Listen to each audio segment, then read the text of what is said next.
Everyone, call this meeting of the Wakefield City Council to order. Pam, please take roll. Okay. Bard. Here. Scott Hansen. Here. Matt Brin. Here. Ross Hansen. Here.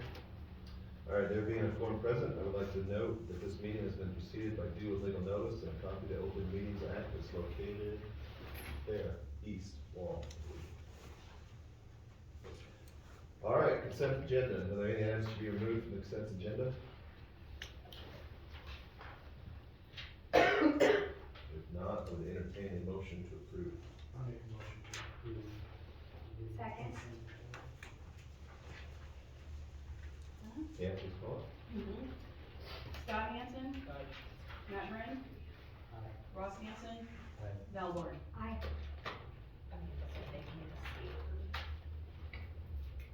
Okay, public hearings, none. This, Hang on just a second.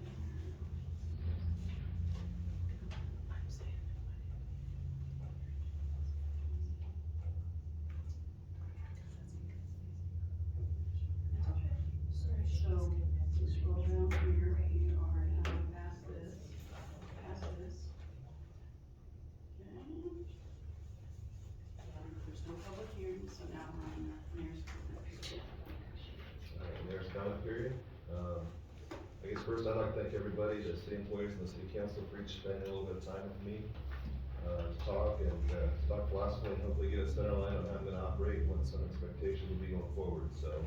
I think professional and constructive communication will be key to our success moving forward, so I guess thank you for your time. If there's anybody that's here that wishes to address the mayor and council with comments, now would be that time. No. Sure. Okay. Next on the agenda is petition communications, recommendation from Wakefield Volunteer Fire and Rescue for a new member. They have an application for membership that they approved last month for Brendan Nixon of 605 Johnson Street in Wakefield. Brendan, what did I say, Brendan? Brenda. Oh, then I just forgot the N, sorry. Just Sandy Jones. But their members have already, signed off on that. So we get a motion to approve. Make a motion to approve Brenda Nicholson to the Wakefield Fire Department. Second. Okay. Brent, Yes. Ross Hansen, Bart, Aye. Scott Hansen.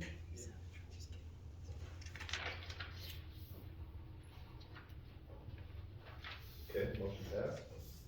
4B, request from Wakefield Volunteer Fire Department to discuss pursuing a contractor for the proposed fire hall, sales tax money and special election. Speaker Lyle Eckberg. Anybody else want to speak for Lyle? You wanna table it until later in the meeting, in case he comes, he did say he would be coming. Called today, I told him 5:30, so I don't know.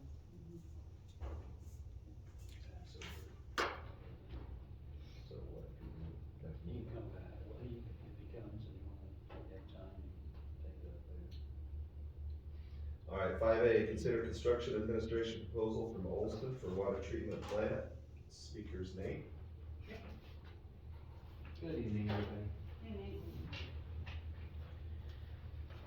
So this first proposal here is for construction administration and observation for the water treatment plant. So Olson will take on keeping tabs on the contractor while they're putting the plant in, making sure that everything's installed properly per code and just organizing everything during construction so you guys don't have to worry too much about it. And presenting things to you at meetings and keeping in contact more often than that, just to keep you guys all in the loop on how it's going.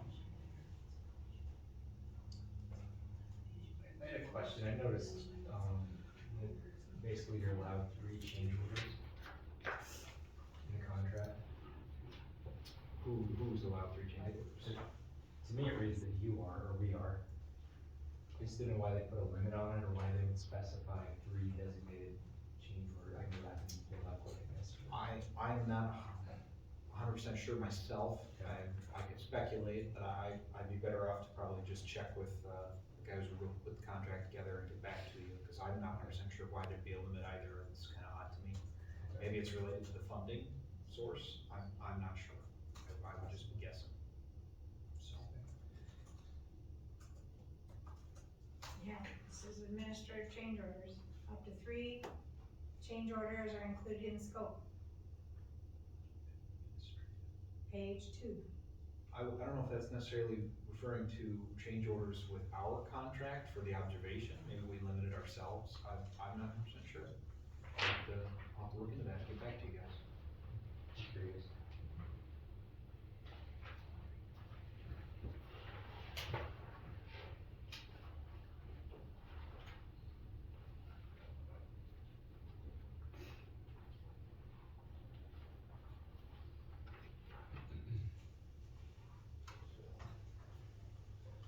So is that agreement and proposal on the Spark? You have the proposal? Yes, Mhm. we do. When did we get that? I think we had it last month. Last month. Cause we couldn't do it because it wasn't on the agenda. Okay. Well, then, darn. After reading through that, I probably speculate a little bit here. 3 change orders would be included in the scope because it requires extra time for us to process things and communicate back and forth with the contractor. So if there's a long list of change orders for some reason, maybe we would request additional funding for us to process everything. That's my assumption right now, but like I said, I can check and make sure that I'm correct.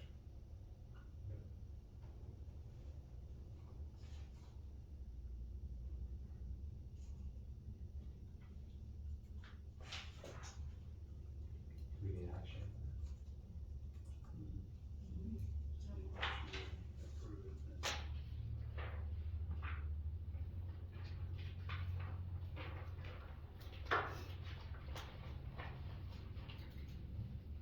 Is 3 standard?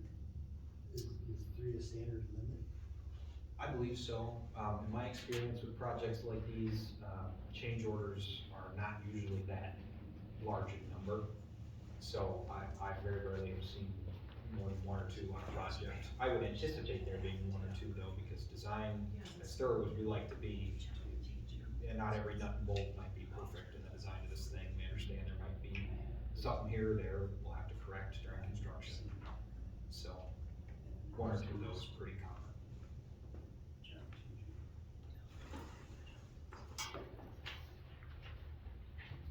Christine, make a motion to approve the proposal from Olson for the water treatment. I'll make a motion to, approve the administration proposal from Olson for the water treatment.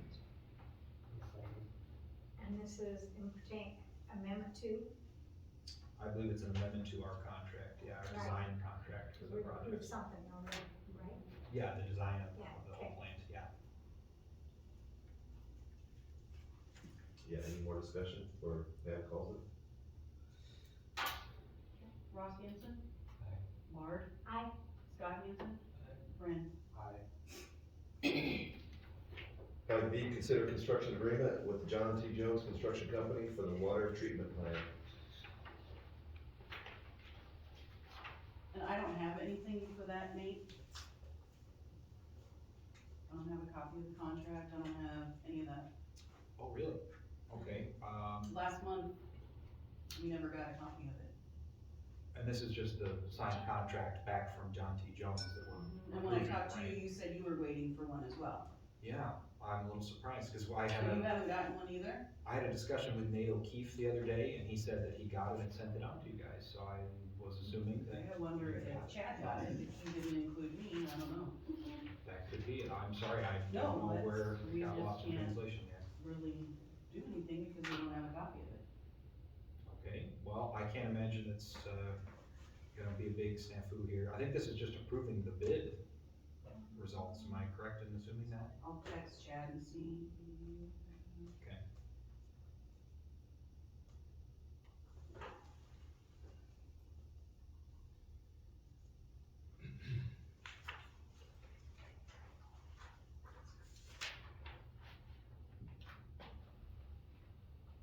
We had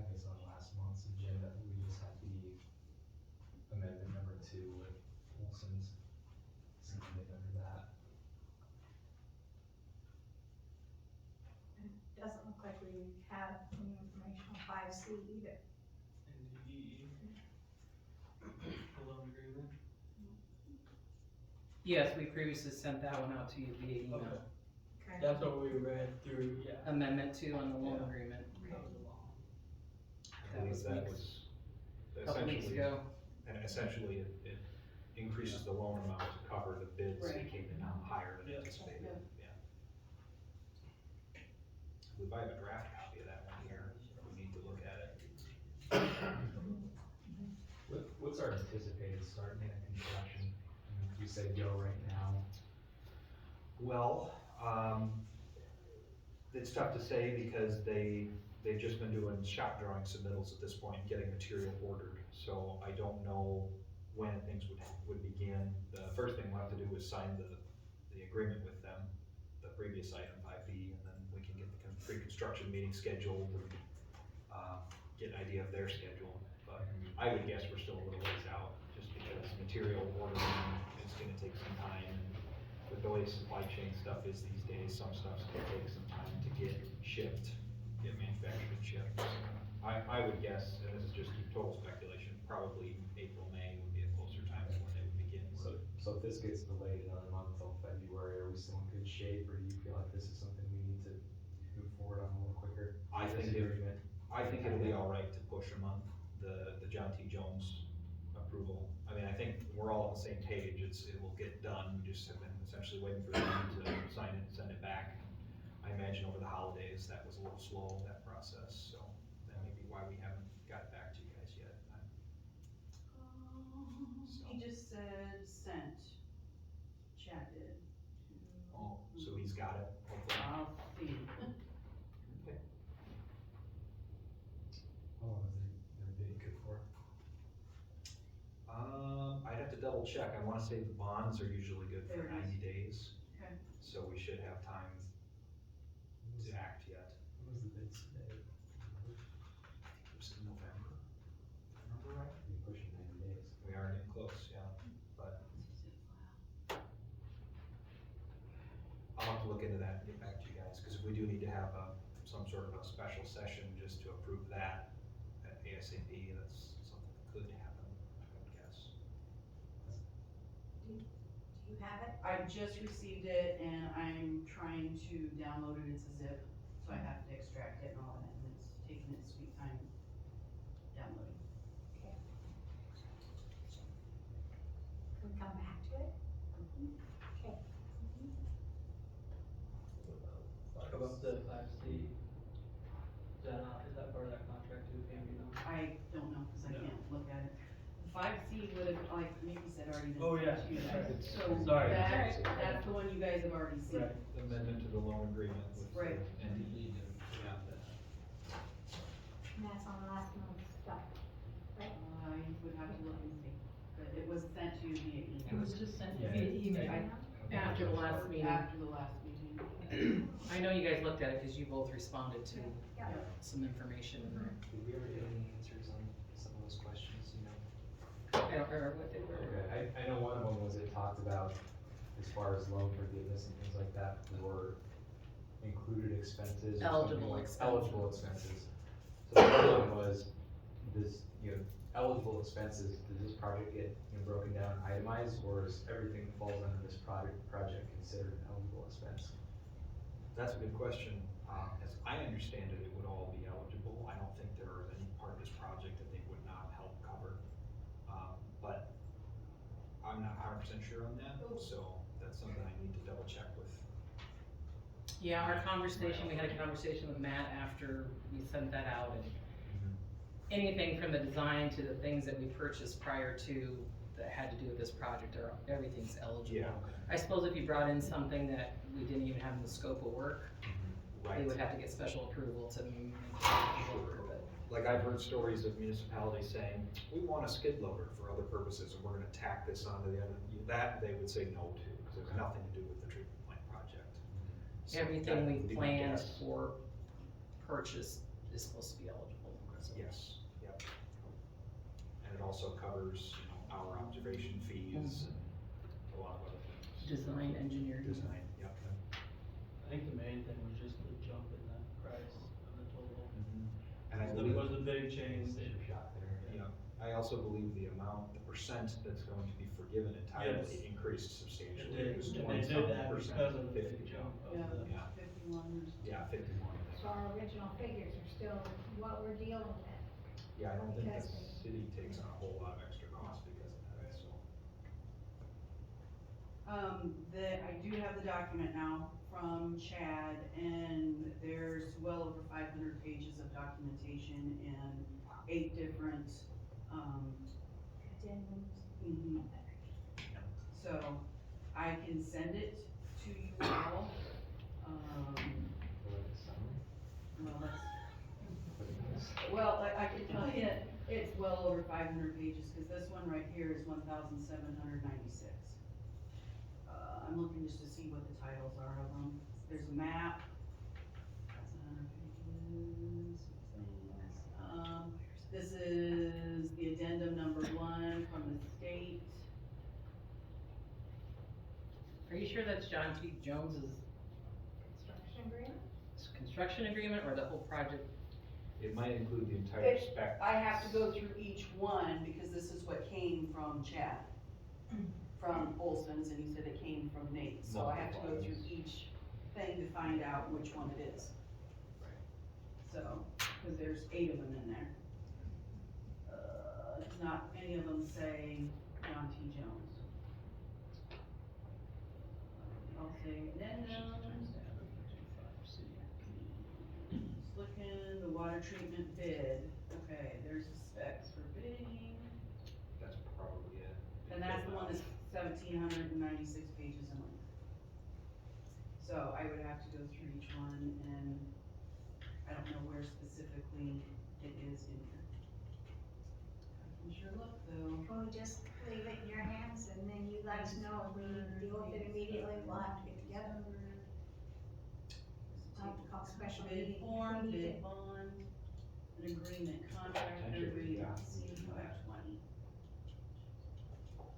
Cause I'm kinda hesitant to bid for anything, or pay anything on that. Alright, well, let's just skip 5B then and go to 5C. Okay, so are we going to postpone that until next month? Sounds like it. If Or the possible. special meeting needs to happen. Okay. It's gonna have to happen. So we're gonna Based on the postpone that 90 one. days.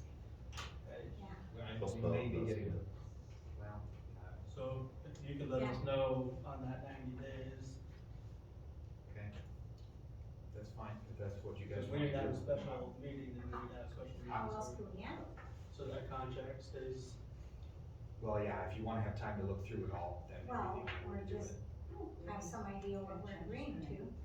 In this case, I believe it's just approving the bid that John T. Jones put I in. wanna see it in my hand. I totally get it, I totally Yeah. understand. Okay. So, yeah, if you wanna have time to look it over, that's what we'll have to do. Should he hear us? Chad, can you hear us okay? Can't hear you, you're muted. Or do we have you muted? Cause there's a little red line across the microphone. I'm muted. Oh. He's not muted. He muted himself. We can unmute him. Yeah. we should be able- Yep, there. Yeah. Good now? Yep. Are you able to hear us okay? Yeah. Okay, thank you.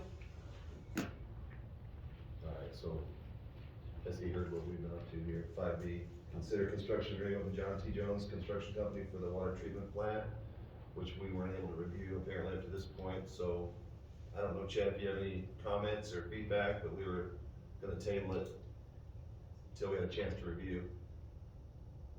No, there's only a few things on the contract. On the first page, they put in the demolition of the, old water treatment facility or the filter plant. And I wanted to make sure that that wasn't in there, and they were gonna resend that, and they should have resent that, which I sent that to Pam. Okay, do you know which one of the documents it is so that I can bring it up here and show the council? It's on all of the documents on the first page, page 1 of 8. One of 8? That's what I had, yeah. And one of our concerns, Chad, was our 90 days, and So if there's gonna be an issue within 90 days, Nate will get back to us and we'll have to have a special meeting to get this passed, but I don't think we're willing to approve anything that we don't actually have in front of us. I'm not. Should speak for everyone. Is Nate there to share on that behalf of Yeah. that? Yeah, I'm here, Portion of Chad. the Can you hear contract. me? I would have to double check the bid bonds and such to see if there's a time where the bid would expire. I don't know off the top of my head. My assumption too is that John T. Jones would honor the bid beyond those times because they're looking to complete this contract, so I'm not terribly worried about a time frame issue, but if the council would prefer to review this before approving it, then we could look at it next month, and if there is a time frame issue, we could potentially call a special session to approve it. That's the only reason we brought this up.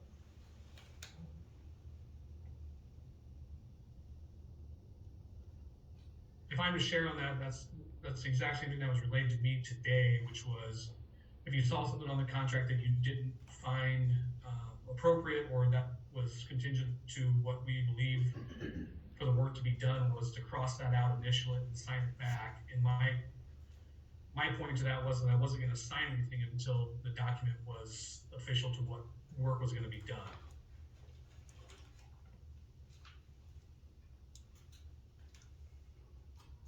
Sounds like we would still hash out some issues before we move on with it, I think. Yeah, it would just be nice to see the bid. When we approve it. I would want to too. So pass on that one for tonight, I think. So table 5B to later date, postpone.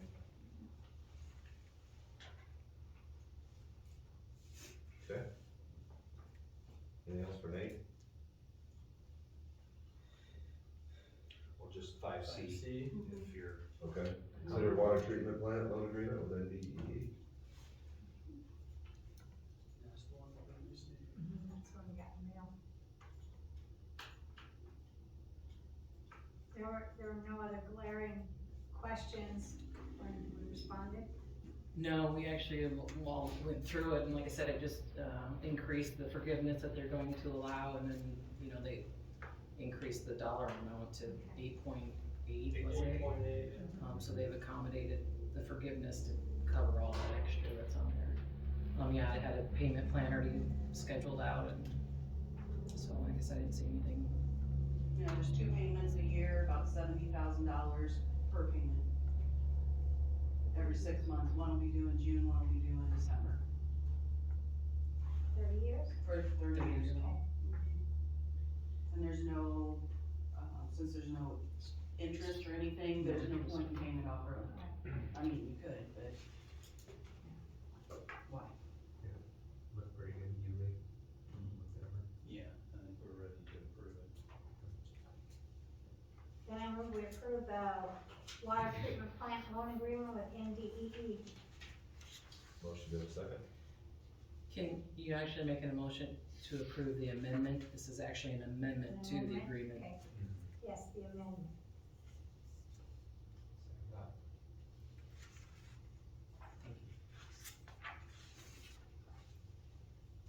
Call. Yeah, I can't remember, I started with last name. Ross? Aye. Val? Aye. Scott? Aye. Matt?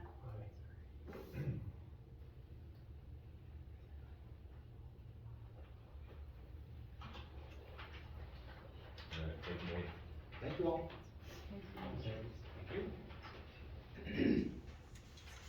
Okay, 5D, consider approval of rural workforce housing funds land development grant application. Megan? So this, we just need to do a formal approval, that you guys will match the funds of 100,000. The grant is due a week from today, so if you guys approve that, then I will get a letter for you to sign, and we'll have the minutes from the meeting to submit with the grant. And those funds would come from what, again? Sales tax. Sales tax. Which is already set That was all for yours. that funding. Yeah, They've used that money either way Yeah. for that kind of. Hopefully, yeah. I think they had 150,000 in there for building rehab and demo and What would the chances of getting it be if we didn't kick in 100,000? I think, I really can't speculate. I would assume that other communities are going to put in, just expecting that if you had to choose between one community that had money in it and one community that didn't, you're gonna pick the one that has a little skin in the game. Or they can break it up into a bunch of smaller grants.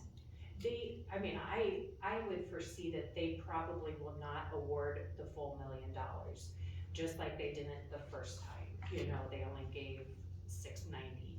So, yeah, I think we'll probably end up hopefully with, $750,000, which is still pretty good.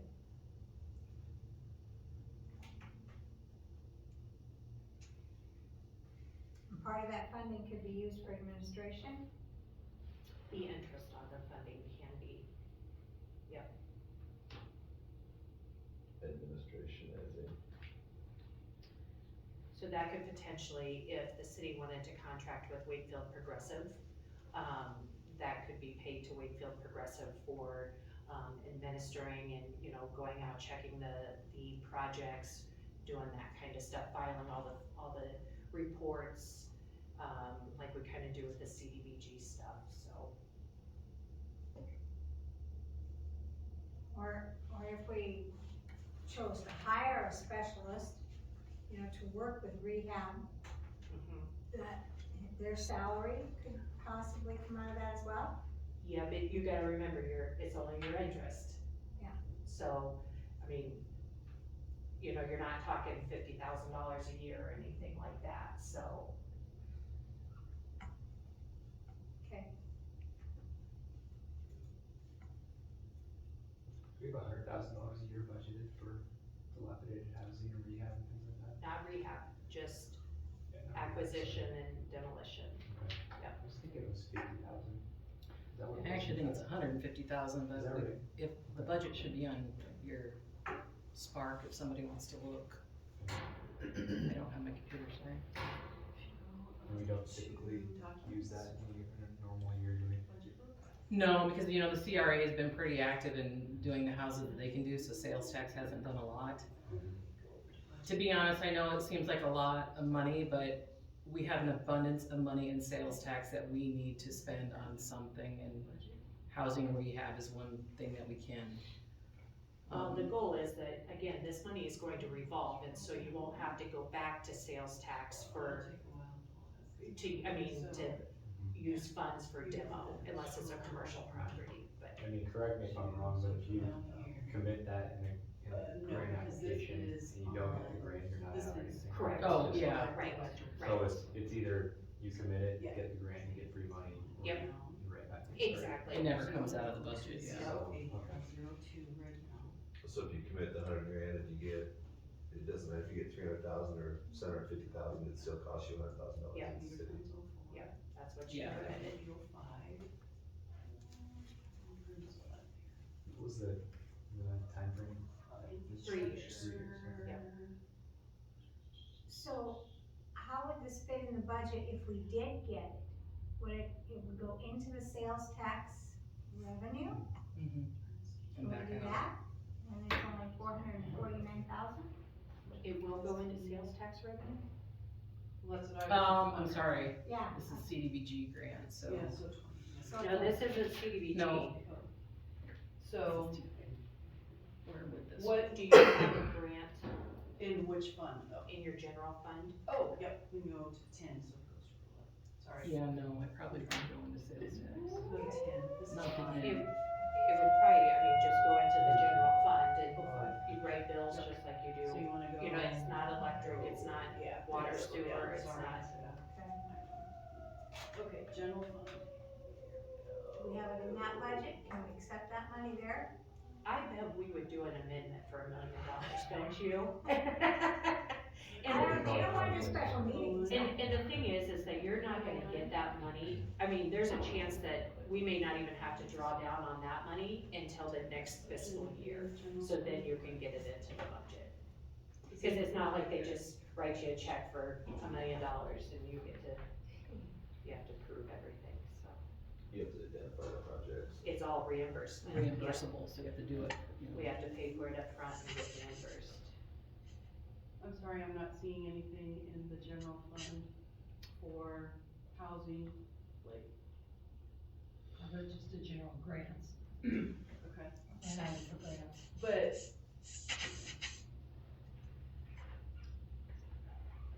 And there was a housing, account that we were gonna close out. We could potentially use that. Wasn't that the rehab? Yeah, we have an old rehab. yeah, I'm not seeing anything. So- What they're saying is other grant.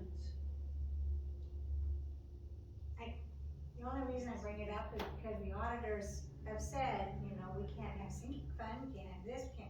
So I just, and I've always been told, if it's not in the budget anywhere, you can't do it, Yeah, unless you do a commitment. okay? I think.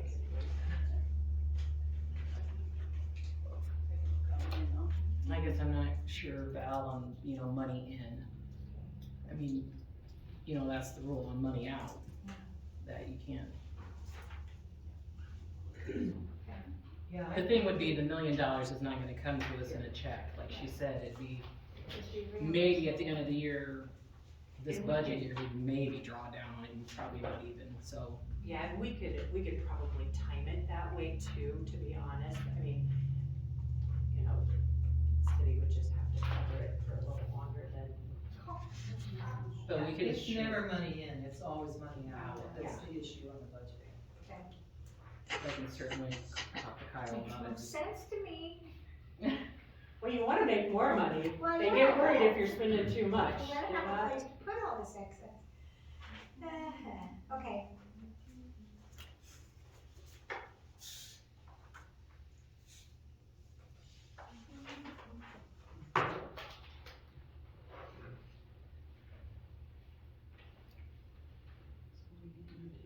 So it's your guys' wishes, we're gonna entertain a motion. I will make a motion, let me get back to it, what is it for? For the sales tax. To approve the application, right? And the $100,000. I'll make a motion to approve the application for The rural workforce housing. rural workforce housing funds for $100,000 out of the sales tax fund. Val? Aye. Scott? Aye. Matt? Aye. Ross? Thank you. And then I'll get a letter written up that you can proof and then sign, so.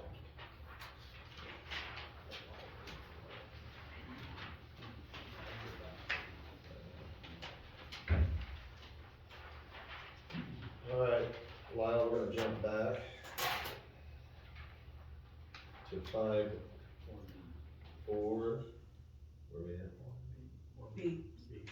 4B, request from Wakefield Volunteer Fire Department to discuss pursuing a contractor for the proposed firehouse, sales tax monies, and a special election.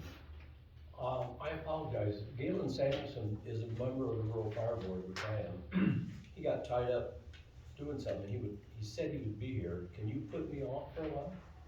Put you off to next month. Well, if that's the deal, then I'll get up right now. Go ahead. Okay.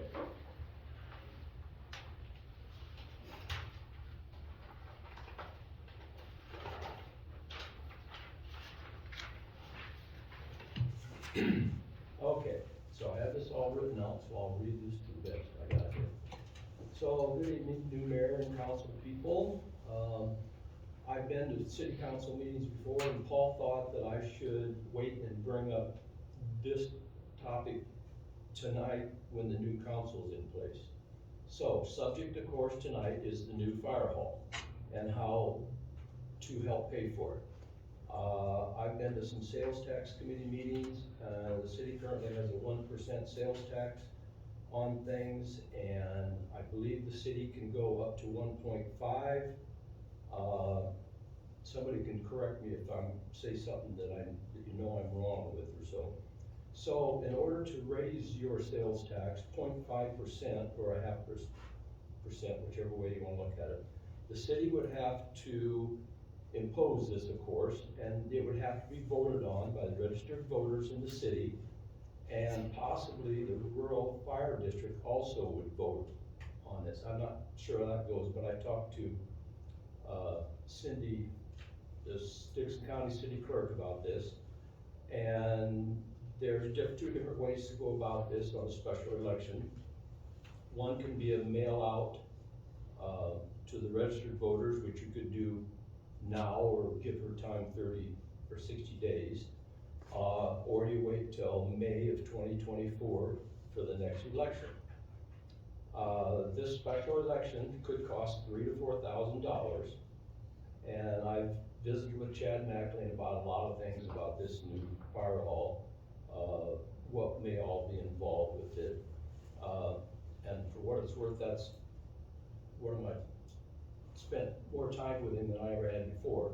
So I think Chad's a pretty knowledgeable guy about a lot of these things, and he was probably a pretty good choice for the administrator. But anyway, he says it may bring in, if this 0.5% got voted on, et cetera, he says it may bring in $2,500 a month. There's some other areas that may be more, probably not more, but less. I know Emerson, Hubbard, Dakota County did the same thing for fire halls, and it worked out. So I don't know if, most of you probably know while I'm working on this, I'm on the fire department, and there's a 5-person committee about this new fire hall. I'm the chairman of that. And maybe everybody else knows that I'm the chairman of the Wakefield Rural Fire District, which would probably pay, which will pay for half of this new fire hall. The old fire hall is owned half and half by the city and the rural fire board. And I would assume, I know this new one, the only way it would fly, I think, is if it's owned by the city and the rural also. I just wanted to bring that up, make sure everybody was clarified with that.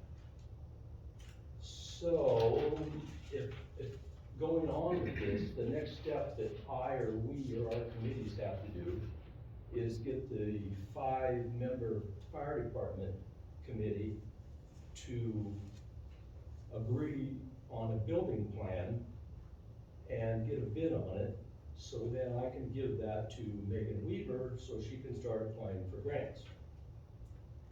Okay, one more thing that maybe Matt, or maybe everybody does know or doesn't know, that the site has already been agreed on, which is south of CVA on the John Sandall farm ground that he agreed to do for 40 acres for free.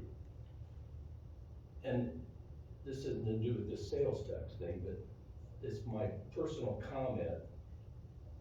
If some of you have doubts still about the need for this fire hall, there's something to think about in the future, and maybe you already all know this. Whenever this fire hall does go up out south of CBA on that Sandall ground, and the infrastructure, water, sewer, everything out there is in place, you can think about, and maybe you already know this is a whole new area for the city expansion, if this fire hall's put up out there. And John Sandall was asked by Larry Sorber one time if he'd be open for more expansion out there. And he said, yeah, he would consider thinking about that.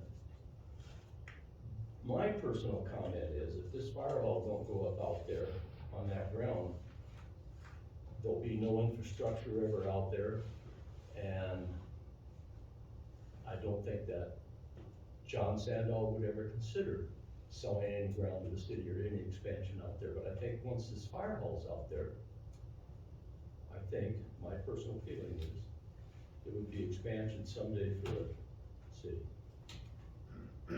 I'm done, other than now I'd like you to talk about adding that 0.5% to the sales tax through a special election, and that would all be dedicated to this fire hall. I'd like to say something. I know being previously on the fire department, with equipment getting bigger and more equipment being added, it was pretty cramped 4 years ago when I was on the department, or however long it was. I mean, it was filled up.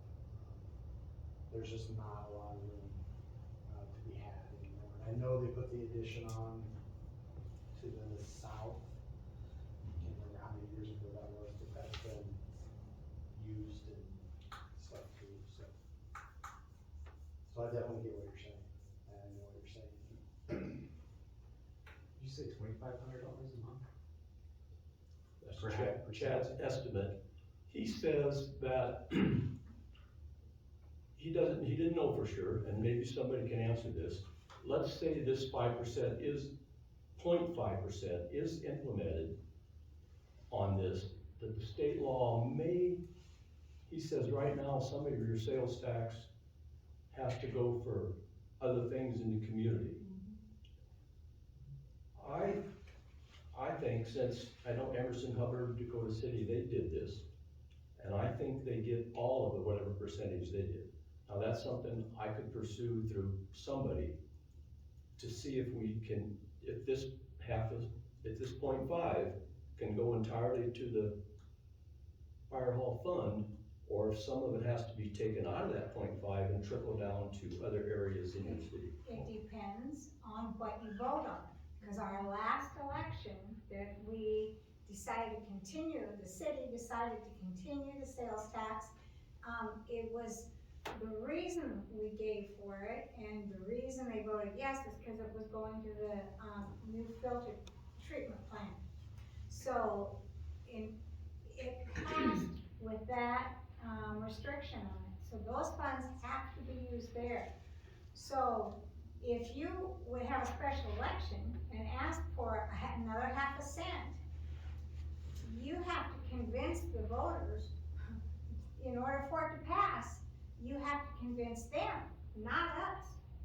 And until we hear, I guess, we hear an outcry that, yeah, we'll kick in a little extra money, because yes, this is something we feel we need, it's hard for us to move forward. You have to convince the community, I feel, you have to convince the community we need to do this. Because we can't come up with the funds anyplace else. I know that. And it was pretty, the last committee that worked on, bringing the sales tax to a vote again, to renew what we have, did their research, and I think they were really clearly told, okay, we'll do this, but no more. So I think there's a lot of education that is gonna have to be done in order to get your extra 0.5%. Not that I don't think it's worth it, not that I don't think it should be done, not that I think, it isn't necessary, that it's a need. But we can't convince people to back it. We can't convince people to come to fundraisers. That's up to you guys. You have to prove to the community that the place is not functionable anymore. Larry Soderberg is in charge of a steering committee. He's been talking about it for a long time.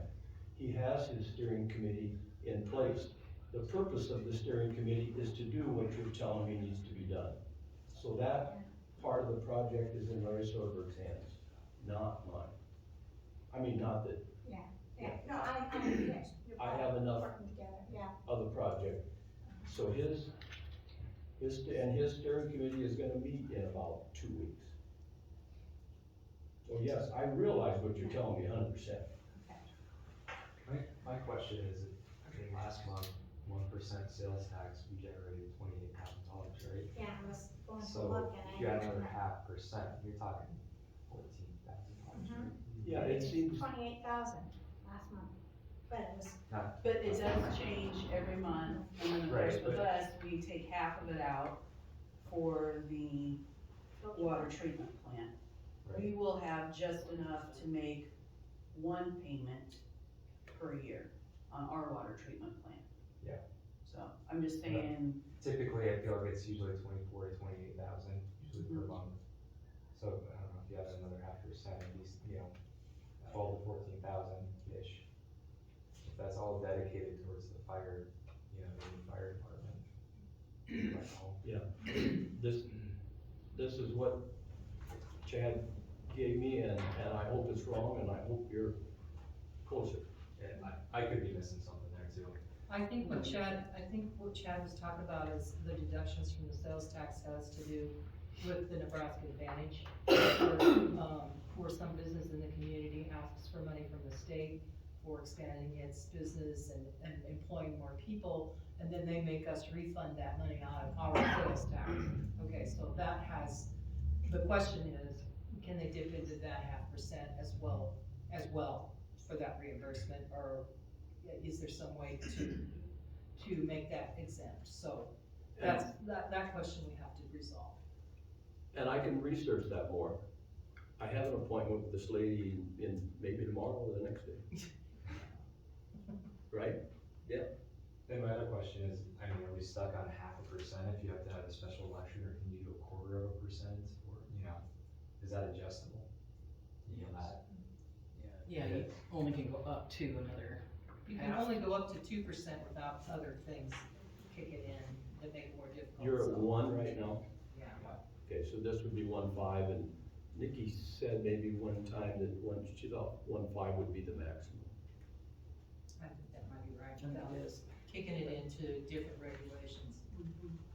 Yeah, and I realize if this calculation's of only 1,500 a month or something, that won't pay for the firewall. I know that, but at least it's a start, and who knows, maybe if it's worded right in this election, that down the road, that 0.5% can even help pay for utilities and upkeep and et cetera. Maybe that 0.5 could be voted on forever and help fund that fire hall and not use so much taxpayer money. and a special election can be called at any time, or you have to wait for a general or a primary election? Cindy tried to Cindy Kruger. told me that if the council, that it's the council's job to do it and that it can be done. That's what she told me. You can have a special election that costs additional funds. It's a lot cheaper for the city if you have it at a primary or a general election instead. For instance, I just paid for our last election, and it was $187. And when I called Cindy, she said, you had said 3 to 4, she told me 3 to 5, Okay. so. Yeah, there's just notice requirements and things you have to meet, but you can have a special election whenever, you just gotta pay the notice requirement. There's so many days' notice and you gotta mail out, you know. Do you think it'd be beneficial to have the steering committee do some town hall meetings or get a meeting, I mean, before? His plan is to do that. I think that'd be a good idea before we, It almost seems to like. get a sense of what the community is thinking before we make any, so we can use that input from the community also to make any decisions. Feels like we're putting the cart in front of the horse just a little bit, right? 'Cause I Well, kind of agree at with- least with you're Scott. being informed, and I keep coming and talking Yeah. about it, so if this, well, Cause I think, I do anyway, I mean, I can't speak for the community, but I mean, I guess I would wanna know, you know, what exactly is not working, and I'm not on the fire department, so I don't know, but what exactly not working at the current location? You know, what would it take to enhance that facility? You know, as a taxpayer, what could we expect from a new fire hall? Is it, you know, decreased response times, or just all that kind of information, like, you know, what's the payback, what's the benefit? As a taxpayer, what can I expect to get from this? Olson did a site and needs study. I'll get you one. It's about that thick, and that answers a lot of what you're talking about. So that's been done, Yes. have you guys seen it? That only just looked at the sites There was, that did. there was 3 sites, renovating the old fire hall, using the land the city has down by Bonnie's plant, and this one. And the city and then the rural have actually voted that this will be the site whenever this happens. I just think it'd be beneficial to get more input from the steering committee and just make sure everyone's on the same page and get more information. If they did like a town hall or something from community members, just that way we And, have a better understanding of what. and there will be. Right. If I are waiting on Larry, and he's been gonna do this for 2-3 months. So intentions are good, it hasn't happened yet.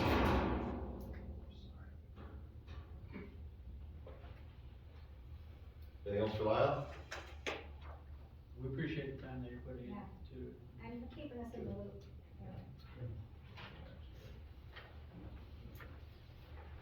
Thank you, Matt. All right. I will have this steering committee get on the ball and, so they can tell the public what's happening. Okay. Thank you.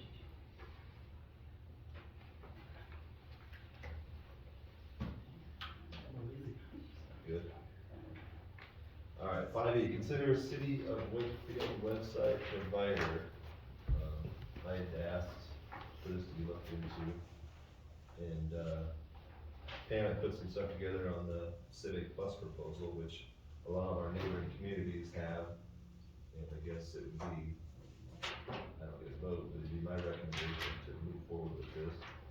So I don't know if you guys had a chance to review it, but I would welcome your thoughts. I did give each of you a paper tonight on the table.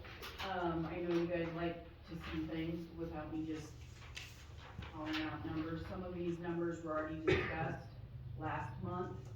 And then we were waiting to hear a little bit more about the codification of the, code and all of that, because we talked about making that online and searchable online, where right now you gotta look through everything to figure it out. We were hoping we could do something where you could put in a word like dog, and it would bring up everything that has to go with dog. So, in order to do that process, the codification, for them to do it for us, it's $1,850 annually. They do all the work. There's a 40 to 45 day turnaround, although he said right now they're at 30 to 35 days. And these are just the highlights. They will codify everything through June 2020, which is what we already have done in the code books. They will give us not only what's online, but then they'll give us 3 copies of the new code book. And then, Nikki, did you understand it that we can update those quarterly then? Isn't that what he said? I have down your quarterly printing. Yeah. That's what I kind of thought about. If they do editorial and proofreading work, they're not gonna change the wording of things, but if there are things that are misspelled or don't make sense, they'll let us know, we can make those changes and then get it back to them. They will also update the index and everything. And people will be able to print the code from the website, so if we wanna say, well, you can go into the code and pull up what it says about snow removal or dogs on a leash, it can do that. So that's the fee there. There's also, if you would want to do it, a custom banner, which would say City of Wakefield. That's just a one-time fee of $250. Otherwise, it's just gonna be a white header, I'll say, and then it'll say Civic Plus. That's entirely up to you guys, but so you're looking at the website costing, with them doing all the work, $3,450, the codification of $1,850. If you wanna do the banner, that's another $250. Now, I also then wrote in pink off to the side because I wanted to find out, Nikki had a good question, do they also do the web hosting and the domain name? And they will for an extra $366 for the first year, which is cheaper than what we're paying now. Right now, we're paying $795 to Career Technologies to host our website and the domain name. So, and then after the first year, then it would be $208. So it's still a cost savings there. And it has the bilingual option. Because it's an online option, people can go in and change whatever is not on PDF by using Google Translate, which we talked about is not perfect, but it at least is something. But they would not be able to change anything that was in a PDF form online. So,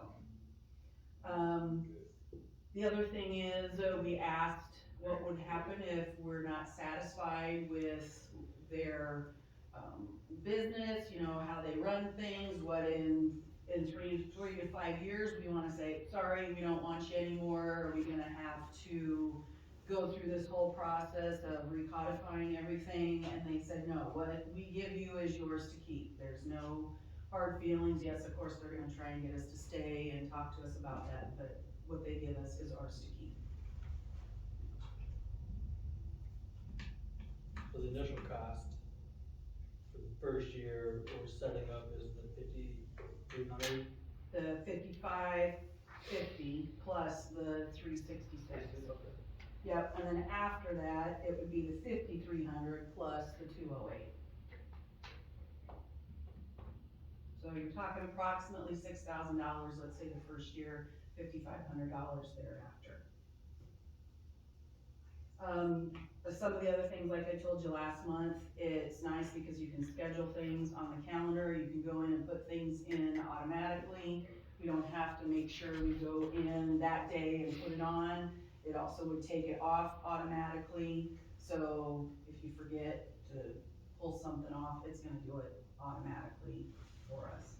They provide, all of this, they provide, technical assistance as well as training. Plus, we would have up to 5 licenses for the website, which means we would have enough for those of us in the office. Megan could have a license also to do whatever she needed to do on the website as well. So, and we could get more licenses if needed, but again, you're gonna pay more for those licenses. So how much money's in the budget? This would come out of sales tax dollars because it's promoting Wakefield. We talked about that last month as well. That sounds like there's money in there. So it could be a smart use for the whole community of community funds. And that's what it's called, is community funds, sales tax, so. But I don't want to poo-poo what Megan has done, because Megan has done a great job on all of her stuff. And the good thing would be, if we chose to do this, they're still gonna be able to use those things that Megan has already started. So then we get a kickback for what she's already done. Wouldn't that be nice? So once they set this up, Uh-huh. what do we get from them? And what are they doing for us once what they just set up? They host it, of course, and then any maintenance that would have to be done to keep it in compliance, let's say with ADA and all of that, they take care of that also. So you're the one, the office, would be the ones that are updating the calendar and current events. And then if Megan wanted a license, she could do it for the Civic Center and all of that as well. Did you have a price on what you were working on? Yeah, it's $16 a month. 16? Yeah.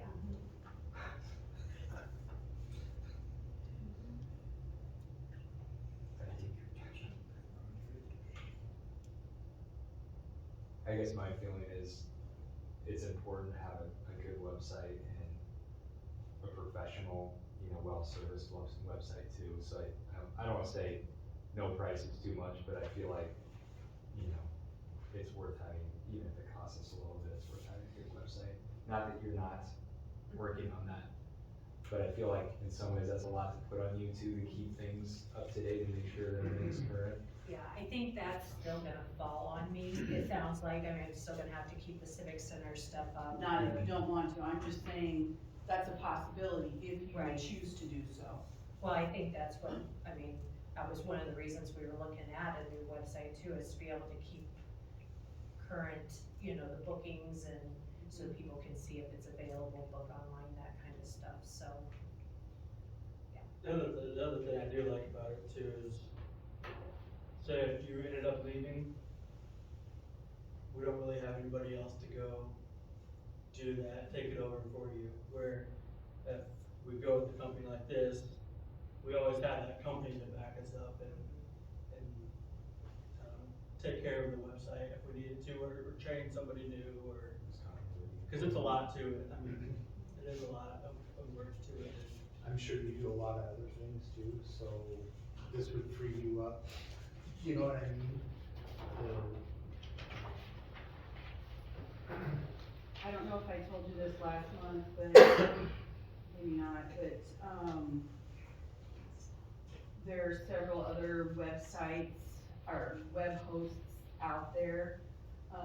But the one by far that most of the clerks in my association, which are over 400 of them in the state, is Civic Plus.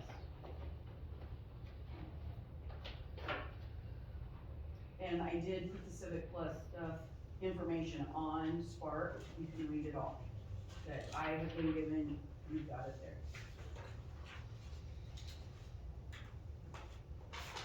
They wanna make a motion?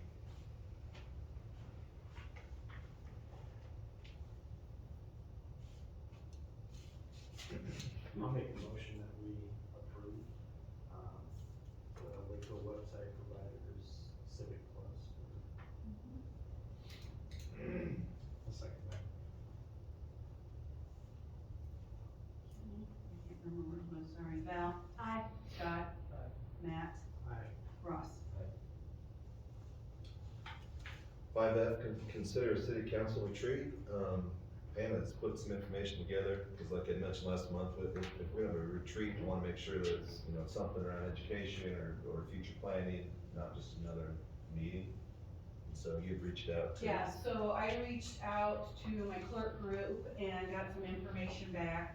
There's a gentleman over from Neely, a lawyer that, does council retreats and comes in and talks about several different issues, and he would be available.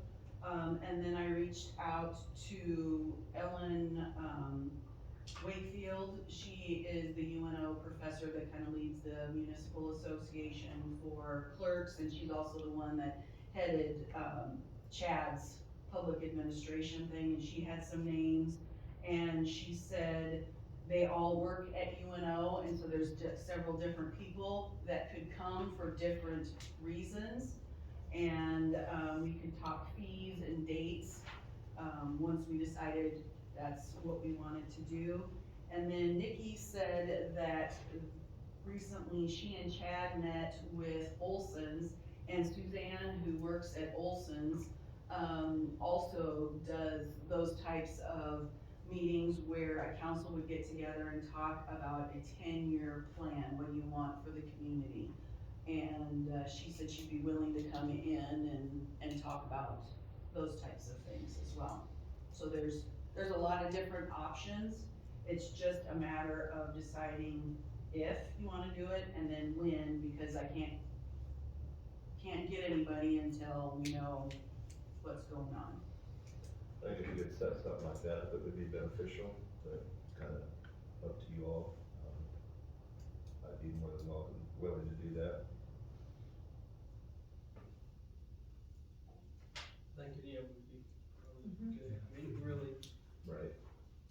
Is there any other topics that you guys would like to hear about? I mean, obviously it'd be good to do the, responsibilities of the mayor and the council, conflicts of interest, but. I think If for there's a- sure that, for sure. Yes, and that shouldn't take hours at a time, but is there something else we can look into if you want?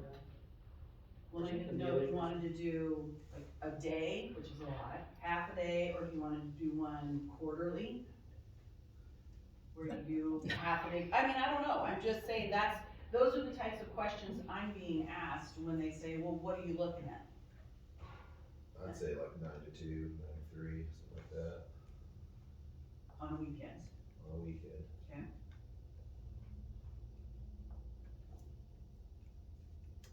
Scott's looking at me like she wants to choke.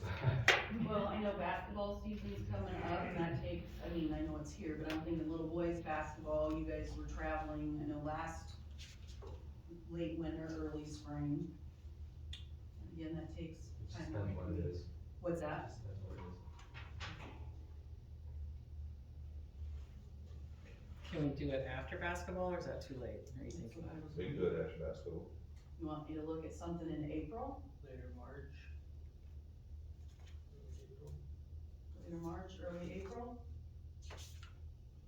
I'd say put a handful of dates together and Okay. send it out to the group. Well, and I'll see when these people would be available too, and Yep. kind of go from there. So we don't need any action on that. No. All right, update on city staffing. In our one-on-ones, we talked about staffing. It's a big concern of mine. We currently have a couple openings, supervisor, and I guess you just call it a mechanic. And so Chad, I know we talked about it too, and I guess you can talk about it now, or you can wait till your update, but I guess going forward for me, I'd like an update on maybe if we're getting any applications, kind of where we're at with that, and then for the council, I guess, you know, what is our plan? Because we really have no bench strength. We have, So I've discussed this with are you good? yeah, go ahead. Okay. So I've discussed this with a few council members about, you know, the application process and who we've had and, where we're at with it. And the decision that's come along is, well, some people just haven't come forward to apply, or, you know, the people that we have had, are maybe not the right fit. But one of the thought processes were, that Jim Litchfield would offer his services back to the city, and that, basically, I interviewed Jim, in the notion that, you know, asking him what he was capable of doing along with the certifications and with the things that came along with that. But more so just kind of landed on the fact that that kind of sits where he wants to sit down with the mayor and myself to discuss further options as far as employment. It doesn't mean full-time employment. What it would mean is 2 to 3 days a week, or kind of like an on-call type service. And so that's definitely a viable option. We have a lot of reports and we have a lot of things that Jim is capable of providing to the community under the right direction. So I'm not opposed to it. It's a good solution short term. Obviously, we want to find that full-time, long-term person. But now is the time for the community or the council and, you know, community to kind of get their share of, you know, what kind of services that we're going to need to be coming up with. So it's good for the council to either talk or speak about, you know, how we move forward in this way. So that's kind of where it lies in my hands as far as that goes. Okay. Yeah, I mean, I think Jim Litchfield would be a good short term, but I'm more concerned about long term, right? We've got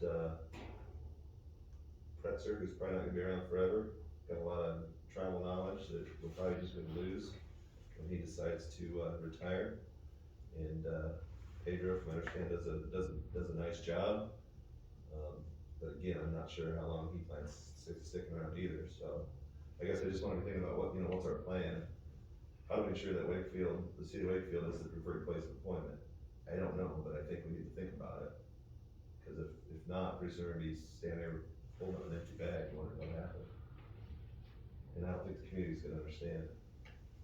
We'll just say, well, I'm sorry. We don't have anybody. So I don't know what action needs to happen tonight, but definitely wanted to put on the agenda, because I think we need to keep talking about it. Because in my eyes, it's a huge opportunity for us and the community, not just the council. We've been advertising for this for quite a while, right? Correct? Not weekly, I mean, we're not doing it weekly anymore. Not just 'cause it's actively costly, anymore. but- What are we advertising for? Nothing at all right now? Nothing right now. Where did the advertising? Well, we're in Northeast Community College for their program. As of right now, the last ad that we ran was in West Point, or was it in? West Point. Okay, so that just hit like those surrounding cities around West Point, and then we've done the Chopper, and we've done the Republican, we've done Wayne, we've done, you know, I want to mention what we've done because some people just don't know, and it's not for lack of effort. And so I guess the part of the conversation is if anybody has any fresh ideas. Obviously, we've been putting it on the website or the Facebook page and going from there too. But yeah, I mean, to everybody's point, it would be nice to get What some. are we get some advertising? Are we advertising for the supervisor or just another full-time? We've switched it up a couple times. We've done one where it's just general maintenance, and then we've done one for supervisor, seeing if we get a different type of person, and we don't get anything. What We about, looked at going and putting it in Norfolk and Sioux City Journal, and Chad, those were running what, at least 1,500? Do you remember? Yeah, I would say at $1,500. least, I mean, we can look back at our journal ledger and say what we paid for on advertising and find the exact number, What's- but yeah. what's the leading municipalities, or like even municipal review? So, Matt was just asking, that goes out to other communities. Right, So it's not, I mean, we had put some stuff in there before, but you're not gonna get your average person looking at that. Those are other councils. Those are looking at that other package. council members and. They don't wanna give us They'll their. recommend someone. Right, they don't wanna lose their employees. But it does go on their website, which Yes, Yeah, people do look yeah, at, I and we mean. have done that before too. Yep. We've tried a couple different things, Indeed. that we have not. And I don't wanna just keep bringing money up, but I mean, maybe a sign-on bonus or, you know, just something different. Relocation. But just relocation assistance, just, you know, how do we get more apps? Do they have career fairs or job Wednesday fairs? does, I mean, Yeah, the have we ever colleges do. sent anyone there to? There might, I mean, I don't know if like city of Sioux City or city of Sioux City has any or, I don't know. Yeah, they do. Have we had any feedback from applicants or anyone of where we lacking or, you know, is there any, have you heard any correspondence from anyone? Some people, it's not enough money for the amount of responsibility. But I think some of it too is they don't have the skills that we need to do the jobs that are required. And yes, some of the stuff is teachable. I was gonna say, you know, Paul was hired from a truck or a trailer manufacturer, you know what I mean? And he went through the training and got the licenses and, you know, became knowledgeable. But maybe people just aren't open to doing that. I don't know. I just think there's so many job openings right now that people really have their choice and so how are we making it attractive, you know, what can we do differently to get more applications or draw more people to the job? Well, and, you know, we haven't advertised the salary. And I think that matters to people, they want. But not, Have not, so if you guys can decide on the salary and, you know, especially for the foreman's position where it's gonna be a little bit more educated or higher job. Responsibility. Experience. it's really not a public comment period, but since you're the sheriff. Well, I was just wondering if there's a guy, Aaron Voss, deals with wastewater, water. He's a vice president of US Water in Ponca. Maybe I could send you his number and you could maybe ask him. They're all over the Midwest and the East Coast, that you could get an idea of what that pay should be. You know, you just not, you know, pulling it out of the air. Like, I mean, I'm sure he's more than willing to, he did all the video cameras in here and everything, so he's pretty knowledgeable about that. I think we take all the help we can get. And he might have some, you know, Contacts. some contacts that could help. Yeah, I just think we need a plan, so, You know, I wanna see us getting I behind did, and then we're. last month, the former mayor talked about things that keep him up at night, and this is top of my list. 'Cause I Well, think- give us direction, guys, and we'll do whatever you want, I it's think what just, we happens is can't gonna be bad. just do it. Because a lot of times when people call, especially younger people, they're gonna ask us, what are the hours? What's the pay?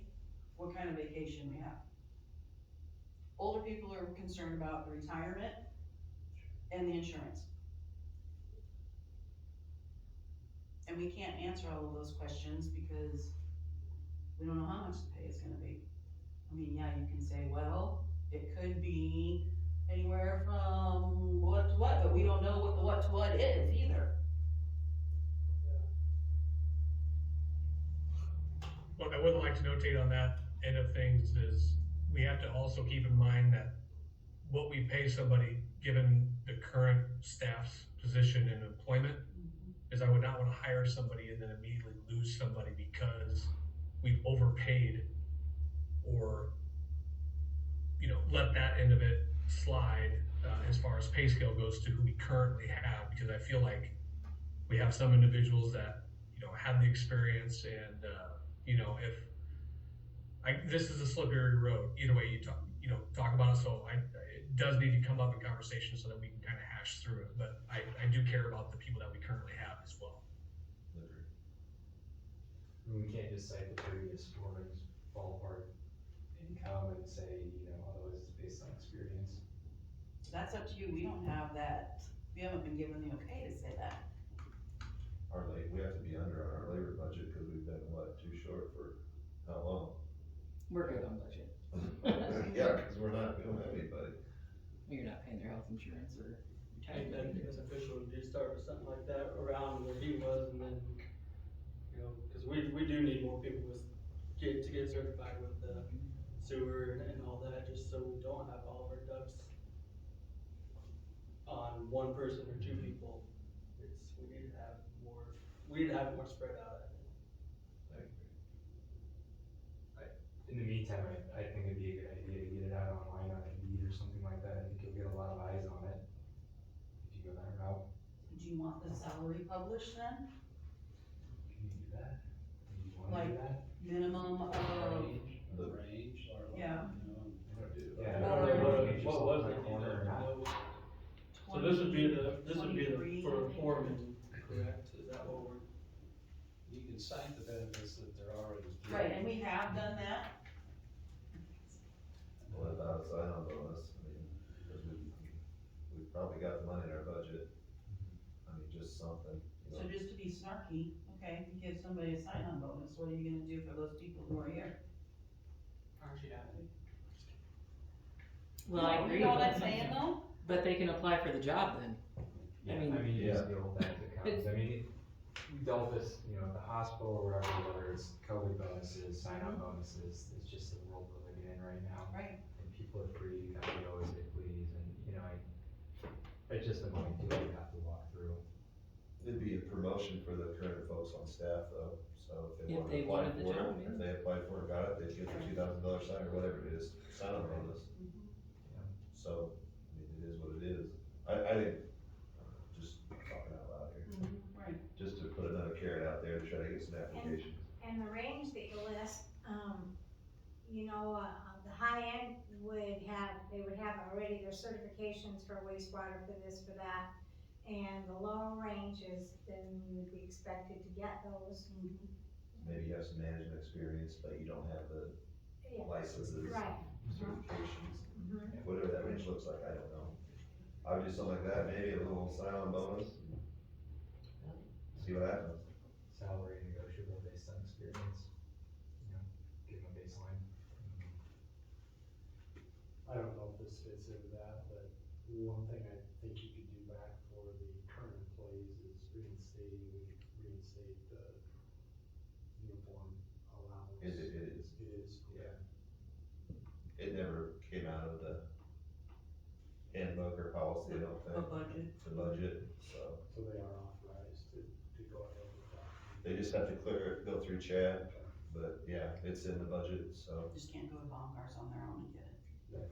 As long as Chad signs off on, boots or jeans or whatever, then.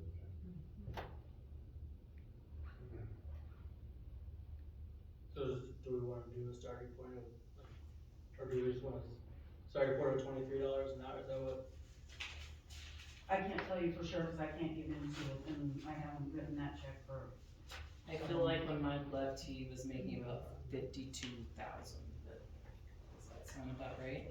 I think so. So, yeah, something like that, yeah, motion.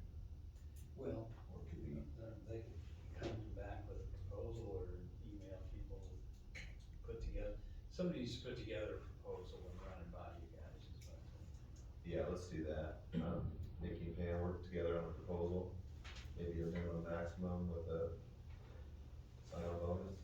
If you stay maybe 6 months, you get your sign-on bonus of $2,000. There's a lot of places where you get so much after 30 days, 60 days, 6 months, and then a year. Something like that, just to kind of put another carrot out there. And then you guys can, Mark it up. we can agree that this is a good thing without being illegal, if we're doing this all online. Well, when you get a proposal together, Bring it back to you can either poll you guys by phone or something. Okay. If you wanna go ahead and get it started, or you just approve it. Really just to get an advertisement out there, really, isn't it? It's not like we're hiring anybody right now, or.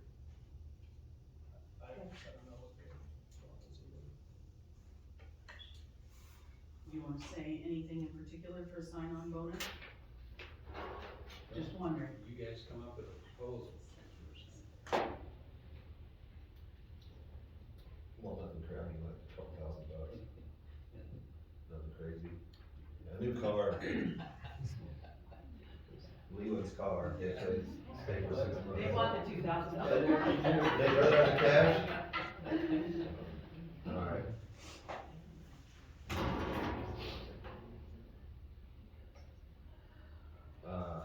Six A, consider ordinance 2-2023, an ordinance of the city of Wakefield, Nebraska, to discontinue the Civic Center Board as a board of the city of Wakefield, to provide for the repeal of ordinance and conflict herewith, and to prescribe the time which this ordinance shall be in full force and effect. These next four ordinances are follow-ups to what we talked about last month. They kind of condense them and simplify them. We kind of agreed that the Civic Center Board was one that we didn't need, could go back to the city of Wakefield.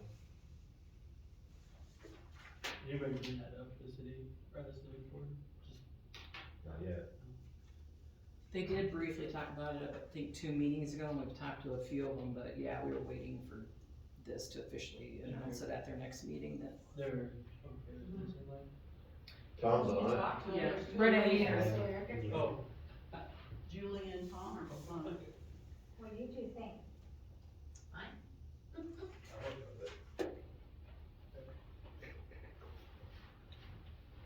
Make it easier on me, because then I can just call the city office and say, the dishwasher, or the sink's leaking, and they can get it fixed later, yeah. yeah, or before I contact them, and they have contact Then, her. yeah, Another, I think we had 3 agenda items last time.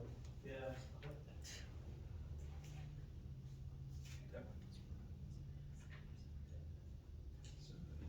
People are in agreement to do it, somebody would have to, introduce the ordinance.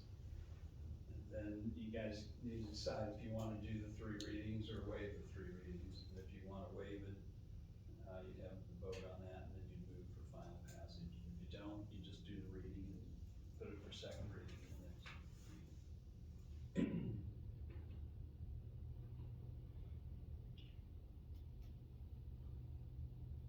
So just make a motion, First thing to do, somebody introduce your ordinance. introduce ordinance number 1 dash. It's 2-2. Sorry, you're not in the right order. 2-2022. 2 dash, I wanna introduce ordinance 2 dash 2023. Just If making it's the civic introduced, center. so then the question is, do you wanna waive the 3 readings? You don't need a second. We don't traditionally do that, but it's kind of, we'll have to keep having meetings in the meantime, right? Or no? Yeah, they will. They should. Maybe that's what Yeah. Renee's fine, but Julie. Is she okay? Yeah, she's, I mean, Renee's done a lot of work, Renee. she's ready to be done. but I think she's okay. I mean, I'll move to waive the 3 readings. Need a second. Second. Okay, Scott, Aye. Matt, Aye. Ross, Val. No, We need a motion for final passage. Just need to make a motion for final passage of ordinance 2 dash 2023. Did you make a motion? Second. Matt, Aye. Ross, Aye. Val, no, Scott. Aye. nothing against you guys, but I invested a lot of time in the beginning with this, and I don't know why it took so long, but it really did, didn't it? I've been on it for a long time. I know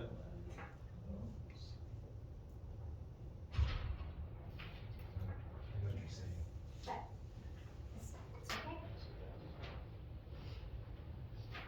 Oh, Ron, we gotta get together, cause I got them all here. Alright, 6B, consider ordinance 1-2023, 2023, an ordinance of the city of Wakefield, Nebraska to amend the terms of the Board of Park Commissioners to provide for the repeal of ordinances in conflict herewith, and to prescribe the time which this ordinance shall be in full force and effect. We have two options here. You know, one of them, we went down to the 3 members, and one of whom retained the language where one would be a city council member. And both options take out the management of the pool by the board, so it kind of reverts back to the city did the hiring, interviewing, that sort of thing. It goes to 1-year terms, where right now it's 3-year terms. So there's one version that just drops it down to a 1-year term. The other one. And removes removes the pools. employee, yeah. Yeah. And then the other one has the language that no member of the governing body shall be a member. So it removes the, you've got 3, but there's no council member on it. So I don't know which version you wanna do. And you didn't change it to just 3, it says no less than 3, right? No less than Cause we were thinking 5 to 7. Right. And you guys were good with the pool part, because you were basically doing it anyway. Yeah, it's not working. Not working how it, With the committee Time for or? change. With the committee. committee, it's just, It works better with the city staff, cause they do everything anyways from there. so that's really the main thing, but then it's, like Leland said, 1 or council. And 1 year, 3 years, or. And regarding whether a council member's on or not, in either case, it's got the provision that all actions of the board are subject to the review and control of the governing body. So it's still, the council has the ability to direct the board. So I think the purpose of putting a council member on there is kind of to have the direct input of the board from the council. Whereas if you take them off of there, you're pulling back and kind of delegating it to the board and just having oversight over it. So it kind of depends on which way you want to go. So the second version actually specifies that no one on the park board can be on council. Right. Okay. Completely separate. Right. I guess Scotty, you're currently on it, right? So what are your thoughts? I don't mind being on it, I don't think we should be a chair of it, but I don't mind, it's a pretty big part of the community, I think it's, I think somebody should be on it from the council, just in my opinion. well, can the language be changed to that one doesn't have to be on it, but doesn't exclude him from it either? Well, if you just leave it, if You you just don't strike do the that. version where it just says there's not less than 3 3 members. you They can- have to be voting. Well, it does say one of whom shall be a member of the city council. Right, but I'm saying if we strike But you that, can strike that, yeah, and just say not less he than would 3 still have the members, ability to be on it, but, and they have to be residents of the city. Right. That's my thought process, is to leave it open-ended, because you might have, you're great for park board, obviously, and you're on council. We might have a council where maybe there's not a lot of interest from a council Yeah. member. Exactly. No, I understand that. I don't think they should be the chair of it, though, I think. I do. You do? That'd be you. No. I'm just kidding. And did you say that the persons on the board, or the, park board have to be city residents? Yes, That's state that's by statute. state statute. Right. So, I don't know if you've got both versions on your Spark.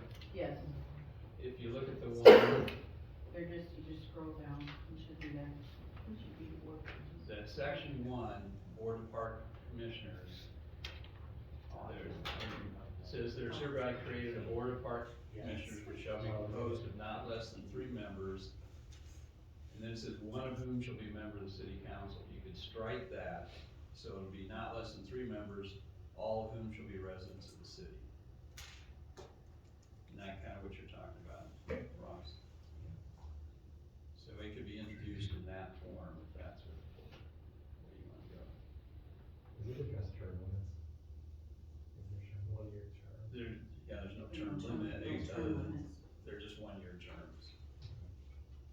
And that's how it used to be. I'm not sure what the rationale for going to 3 beyond that 3 years, you're just gonna roll over every year now. Right. Which, if you got somebody that likes to do it, like Scotty, then it just, 1 year's fine, just keep doing it. I think Paul wanted some continuity with the 3 years, or somebody would go off every year and then a new one come on. So then there was, is that how you kinda Yeah, took it as you can get also? that same continuity. Right, but I'm thinking that's why you did it, because you just did it Yeah, last year. no, yes, I agree with that. Thank you. So if there's a consensus, then we can introduce 1-2-023, the way I explained it by striking that line, make it open-ended. They're 1-year terms and they just have to be a member, a resident of the city.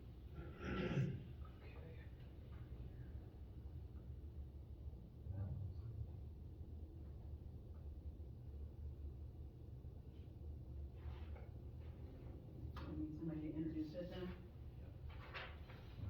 Okay, so if I introduce ordinance 1-2023 and strike. Okay, the two versions here. One says no member of the governing body language, and the other says one of them. So just strike from one of them, doesn't matter which one. Well, the one that says one of whom shall be a member, that's the one you wanna work with, just strike that. Okay. So I've introduced ordinance 1-2023 and strike, the line, one of whom shall be a member of city council. And that's it, right? Second. Do we need a second for an introduction? Not for the introduction. Okay. Oh, sorry, Val, I was just That's like, all I right. didn't get it last time. So then the question is, do you wanna waive the 3 readings? Yeah, for purposes of getting this board appointed, it might be helpful. Yeah. Mm-hmm. So we're ready to go this summer. It's January. Probably not gonna change anything, so. Does that have to be separate action? Yeah, we'll just make the motion. Oh, I move that we waive 3 readings. Second. Ross? Aye. Val? Aye. Scott? Aye. Matt? Do the motion for final passage. We have a motion for final passage. She's got to get her version of this. Make a motion for final passage. Cross it out. Second it. Kim can keep up. Val? Aye. Scott? Aye. Matt? Aye. Ross? Aye.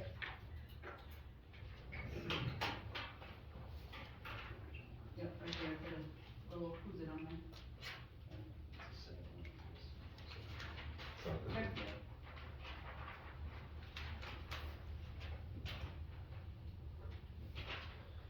6C, consider ordinance 3-2023, an ordinance of the city of Wakefield, Nebraska, to amend the regulations for parking on the streets for purpose of snow and ice removal by the city, to provide for the repeal of ordinances in conflict herewith, and to prescribe the time which this ordinance shall be in full force and effect. Chad. Mr. Macklin, comments? Simply to make the process of removal of snow and or the processing of ticketing vehicles or not ticketing vehicles for the snow removal process and for the days thereafter the snow removal process. And not to limit to us as to word it to 2 inches or anywhere in that vocabulary, so that it's not up to the public in terms of what is 2 inches and what is not 2 inches. It's in any snow event or ice event to move forward with that, to clarify, is all. Just trying to make it easy. Tom, you got any thoughts on that? I just think, yeah, what's 2 inches, and you're trying to figure out, But I mean, as far as odd and even on the streets, writing tickets if people don't understand. I think we'll educate them, or try to, Before we start writing tickets? well, I think, Jose came to your meeting, right? He did. He talked about maybe like before winter actually hits, to write it out in Spanish, or he would interpret it into Spanish, the ordinance. Post it like at Michael Foods break room, the wash houses seem like a big hangout. And, it's gonna be an educational process.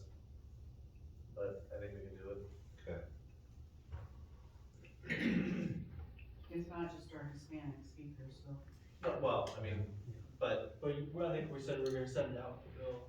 right? Yeah, it's always been sent out in the bill, Yeah. every Equals winter. doesn't. Well, you're gonna get that anyway. And then, I think he was going more that if they didn't understand or can't read English or whatever, that we would at least attempt to get it out there by the word of mouth. As we should, Yeah. I mean. and we do already have that one in Spanish and provided that, so. So, To has change it anybody now. read the ordinance?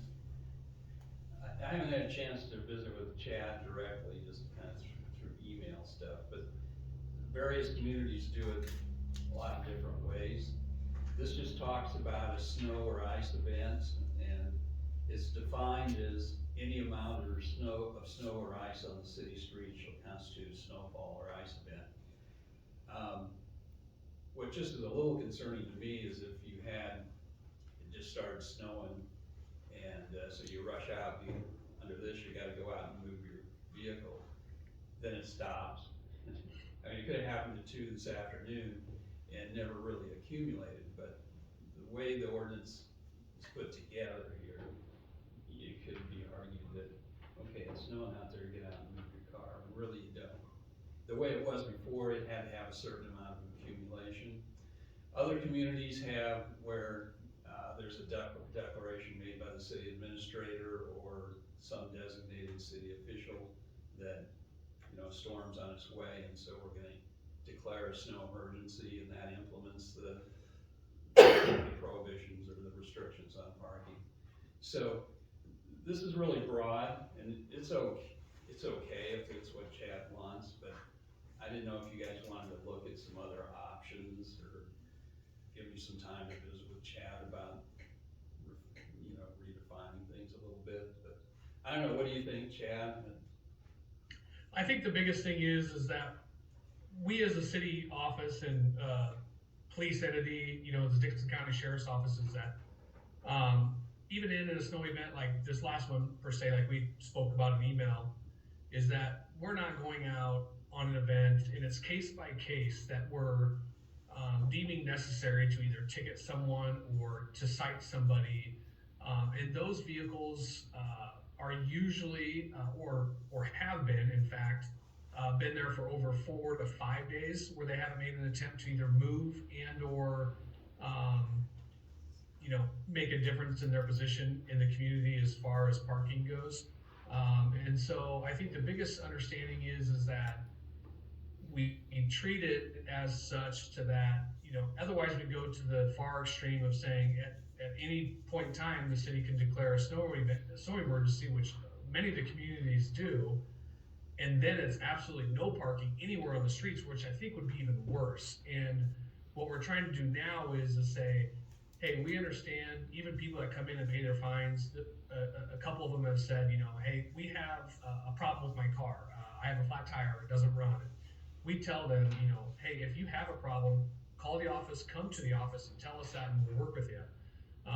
So it's kind of hitting on all points, not just snow removal and or ice event, but kind of maybe 2 or 3, 4 topics in general. But I don't disagree if there's other thoughts or processes out there. My point to the conversation was that I think we're fair and we're trying to be fair, but the 2-inch accumulation number really opened us up for open interpretation to what is. And we've clearly done snow removal far ahead of 2 inches to provide a better service for our community. So that's kind of where I'm at with it. I think no matter what amount of snow, you're gonna have some kind of misinterpretation by anybody. I mean, I think just to make it easier for our city staff, it'd be beneficial to keep it as it is, right? The new way right here. Any You know, snow, either way, if you're doing a snow emergency, you're still gonna lose how many people, you've gotta get that communicated, and how you're gonna relate that communication. Yeah, I don't think the snow emergency is the way to go, just because then we, number one, have to announce it all the time. And then trying to get it across the vast population that we have with different languages and different, I think it just needs to be said, and we'll do our best to educate the people on it, and You know, the other thing on how I read this is that I think the wording needs to be changed. It needs to be following a snowfall. We cannot expect people during a snowfall, during the workday, Yeah. to immediately move their cars. Even if we're out there moving it ourselves, we can't expect the public to be out there doing that. I mean, so it's always gonna have to be, you know, after the snowfall or the next day, they need to be expected to be, you know, on the right side of the street. That's a good point. So, and I don't know if that quite reads that way in It's here. in that- there, I mean, the congested must be removed immediately following, Oh, yeah. and then the other says immediately following a snowfall or ice event, parking is restricted on all city streets, so I think we have that in there. Well, this In the says new one? parking, well, I must be looking at it. Parking shall be restricted on those city streets outside of the congested district when a snowfall or ice event occurs. That's follows, immediately following a snowfall. Okay. Might have been your example that confused everybody. See, yeah. Could be, yeah. Okay, I wrote it in up above thinking it didn't say that, so. He's saying as follows all these things, okay. It seemed like you were kind of implying maybe we should take a little more time to review this. Do you feel like we're on solid ground with this proposal, or do you feel like there's some potholes we could be stepping in here? I don't think there's any potholes, if this is the way you wanna do it, that's fine. Personally, I don't like it very well, I prefer myself the snow emergency type thing, or they name, we don't, you know, the big cities have, snow routes and things where there's no parking as soon as it's declared. I don't know, it could be abused, some, you know, like Chad talks about, some people, their cars have been sitting there for 3 or 4 days. Some people, you know, if you're looking at, that's the only people you hit, but there's other ones that's been there a day, you need to treat them all the same, whether they've been there 4 or 5 days or 1 day. So, this is workable, it's okay, that's just my personal preference. It just seems like every 2 or 3 or 4 years, we tweak the snow removal process, and it just comes down to education, I think, as long as you have something implemented, and you just try to get the word out, that's the biggest thing, just. I mean, nobody probably wants to do this either, but one other way is just to say, go to the no parking. You can't park on the even number side, or, you know, on the west side, or on the south side, or whatever. Just year round, there's no parking on one side of all streets, so then you've always got, you don't have to mess with the snow or the weather or anything like that, you've always got at least that much. But that, the people who, the side that they can park on, I don't know when you're really clear that. But So it's a if city you're- citation, it's not a county citation, we have a form, $10 Right. fine. I think it's, I don't know, Chad, you might know what it's $10 or something like that. Or maybe it's 20. I understand that, but I want the code to be a strong code that, you know, it says in there, if they don't pay the citation, then it's forwarded on to the city attorney for prosecution, so. I want the ordinance to be something strong that we can stand behind if somebody, you know, decides to fight us on it, I mean. And I obviously want it to be fair, I mean, we can't be so punitive that, you know, people are having to get off work to, I mean.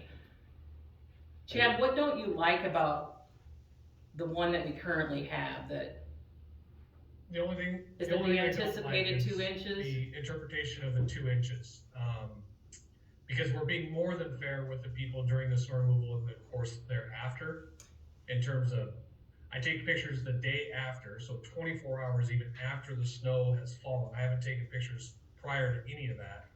And then I've let it go 2 to 3 days past that, maybe even 4 if it lands on a weekend, where I haven't come back and issued a 24-hour violation or a snow removal violation. Now, I didn't do anything on this last one because the city didn't perform anything. So I don't want all the power either. And so if it means just taking out, what I was trying to get at was just taking out the verbiage of the 2 inches and collectively getting something that works for the whole, or works for a good majority of the community, whether it's even side of the street or just odd side of the street. Not to try to complicate it any more than we had to. That was all.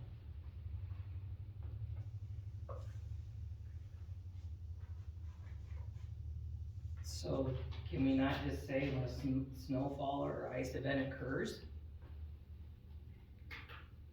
That's basically what it does say. I mean, and from the one and. But I mean, I can go back and look at what we currently have and look at that 2-inch language and see. I mean, work with Chad again and tweak it some. Just strike the 2 inches and. I think it all sounds reasonable, I just want the city staff to be comfortable with whatever we have, because you're the ones that have to enforce it and deal with it. Following a snowfall or ice event.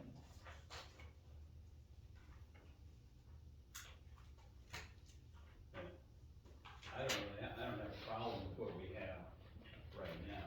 The only thing, it says prior to an anticipated snowfall of 2 inches or more, parking shall be restricted. Maybe we can tweak that and just that would be We one say little provision. accumulating snowfall, What's that? accumulating snowfall.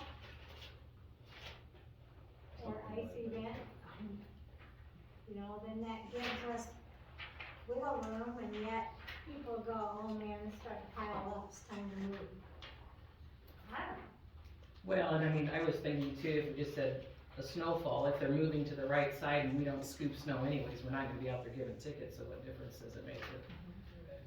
You know, they just basically practiced what they need to be doing. I'm not quite sure it's an issue with the ordinance versus just an issue of us educating, and it is a pain in the butt to educate everybody on this and. As far as the ice event, what do you do, Chad, for ice that really affects parking? Aren't you just dealing with the street, with applying? Yeah, it's more so about public safety in the terms is if there's multiple spots, hot spots in the community that are areas of residential, occupied homes that park on both sides of the street where not only city staff, but obviously passerbys or public cannot make it through with potentially causing damage to the other person's property. But that could happen all the time, but yeah, I mean, I think in short, we gotta review this and, maybe it's how we treat it on a case-to-case deal over changing the ordinance or code, so to speak.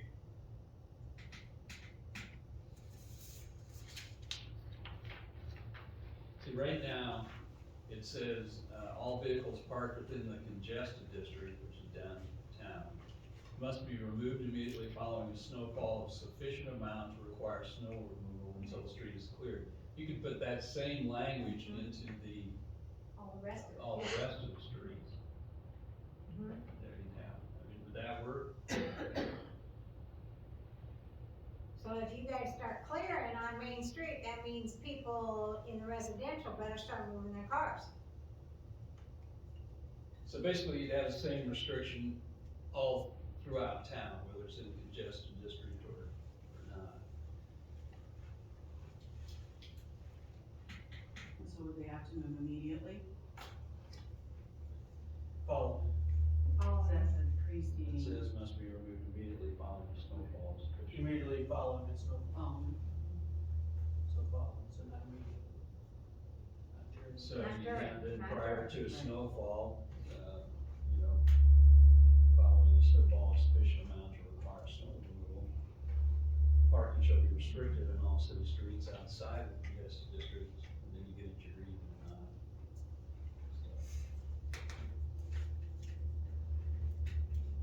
and why don't you let me put together another, work with Chad and work with what we got, maybe just make that a little change and we can come back in the next meeting with that. Is there urgency, Chad, that we need to do it right now? No, this is something that just needs to be, brought up and discussed and then, clarified for a potential meeting or next. There's a snowstorm next week. Yeah, that's- Well, we still have some You have place we can use, so. Hopefully it's over We're not some gonna inches. He said there's a snowstorm coming next week, Jeff. I don't know that. Wink, wink. Alright, so no action on table 6C. Alright, draft ordinance 6D, consider ordinance 4-2023. An ordinance of the city of Wakefield, Nebraska to create an Americans with Disabilities Committee to appoint an ADA compliance officer to provide for the repeal of ordinances in conflict herewith and to prescribe the time in which this ordinance shall be in full force and effect. And I think this came about because I talked about maybe combining that with this, with the safety committee, but it sounds like according to the state, we have to have it, so. We don't have to have an ordinance, honestly, but we do, the reason I suggested to you that we do an ordinance is so it's in the code book, and we have to look at it, because we do have to comply with ADA requirements. And because we have sufficient number of employees in the city, we also have to have a protocol for complaints, and that has to be followed.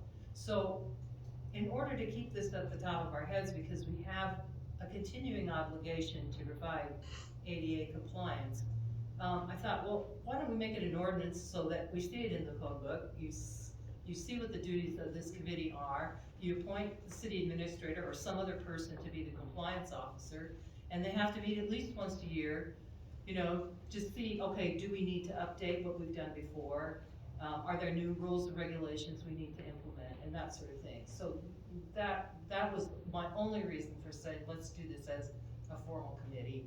And then you have, like, the city administrator as the compliance officer. So big. Congratulations, Chad. Can pass it. So somebody needs to introduce or to. I would introduce ordinance 4-2023 concerning the ADA committee. Second. Need a motion Thank you. to You'll waive make the motion. 3 readings. I thought she would make, You get a motion to waive the 3 readings. yeah, there we go. Make a motion to waive it. I second that, how's that? Okay, Scott, Motion to- Matt, Aye. Ross. Aye. Val. aye. So now we need a motion to adopt. Make a motion to adopt, what is it, 4-2023. 4-2023. Second, Matt, Aye. Ross. Aye. Val. aye. Scotty.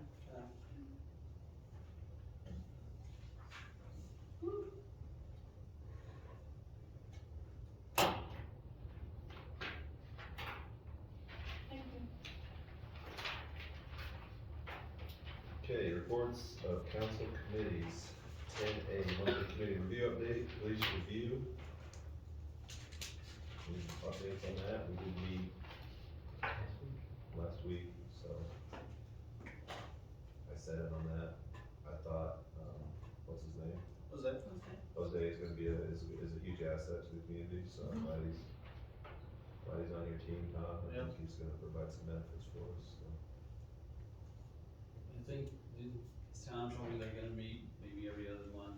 Every other month, I think we're gonna try to do a noon thing.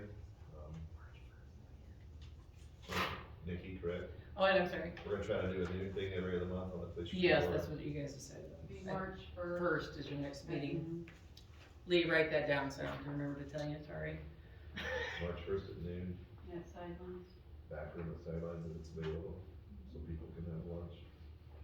What day of the week is? On the sheriff, It's a Wednesday. Tom's fine. Oh, I thought it was the city, my bad. I hear it wrong. No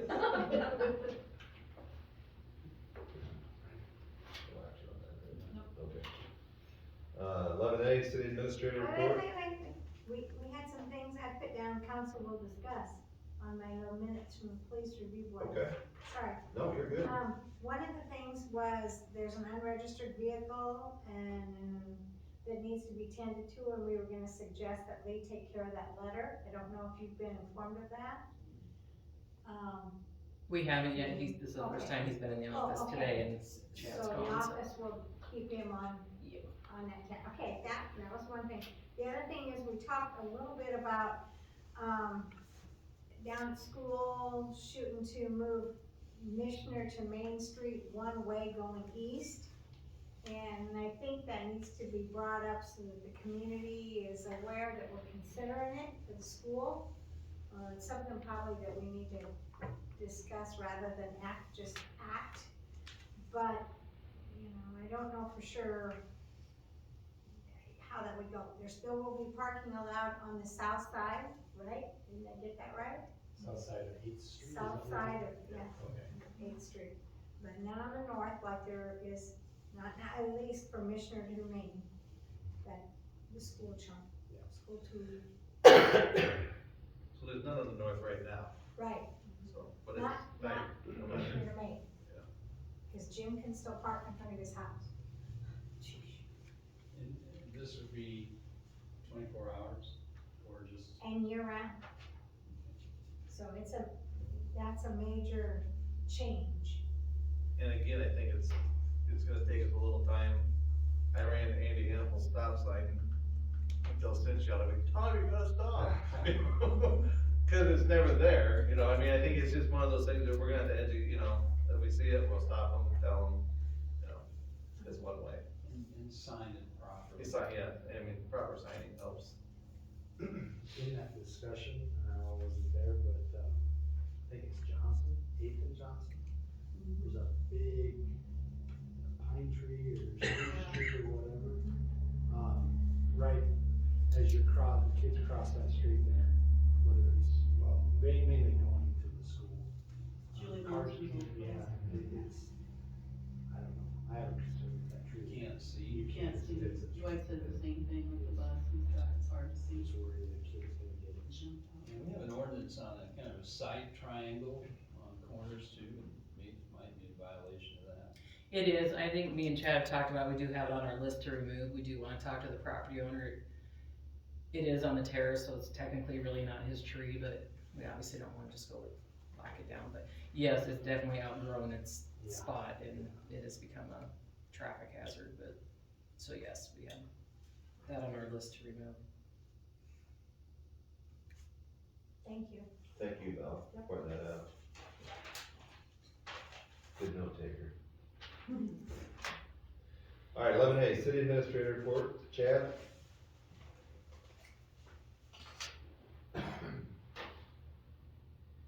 You're on mute. You're on mute. Not to extend the meeting out any longer, but does anybody have any questions after reading the report, or do you want me to read it all the way through? What are you getting trained on now that you're gone, you and John?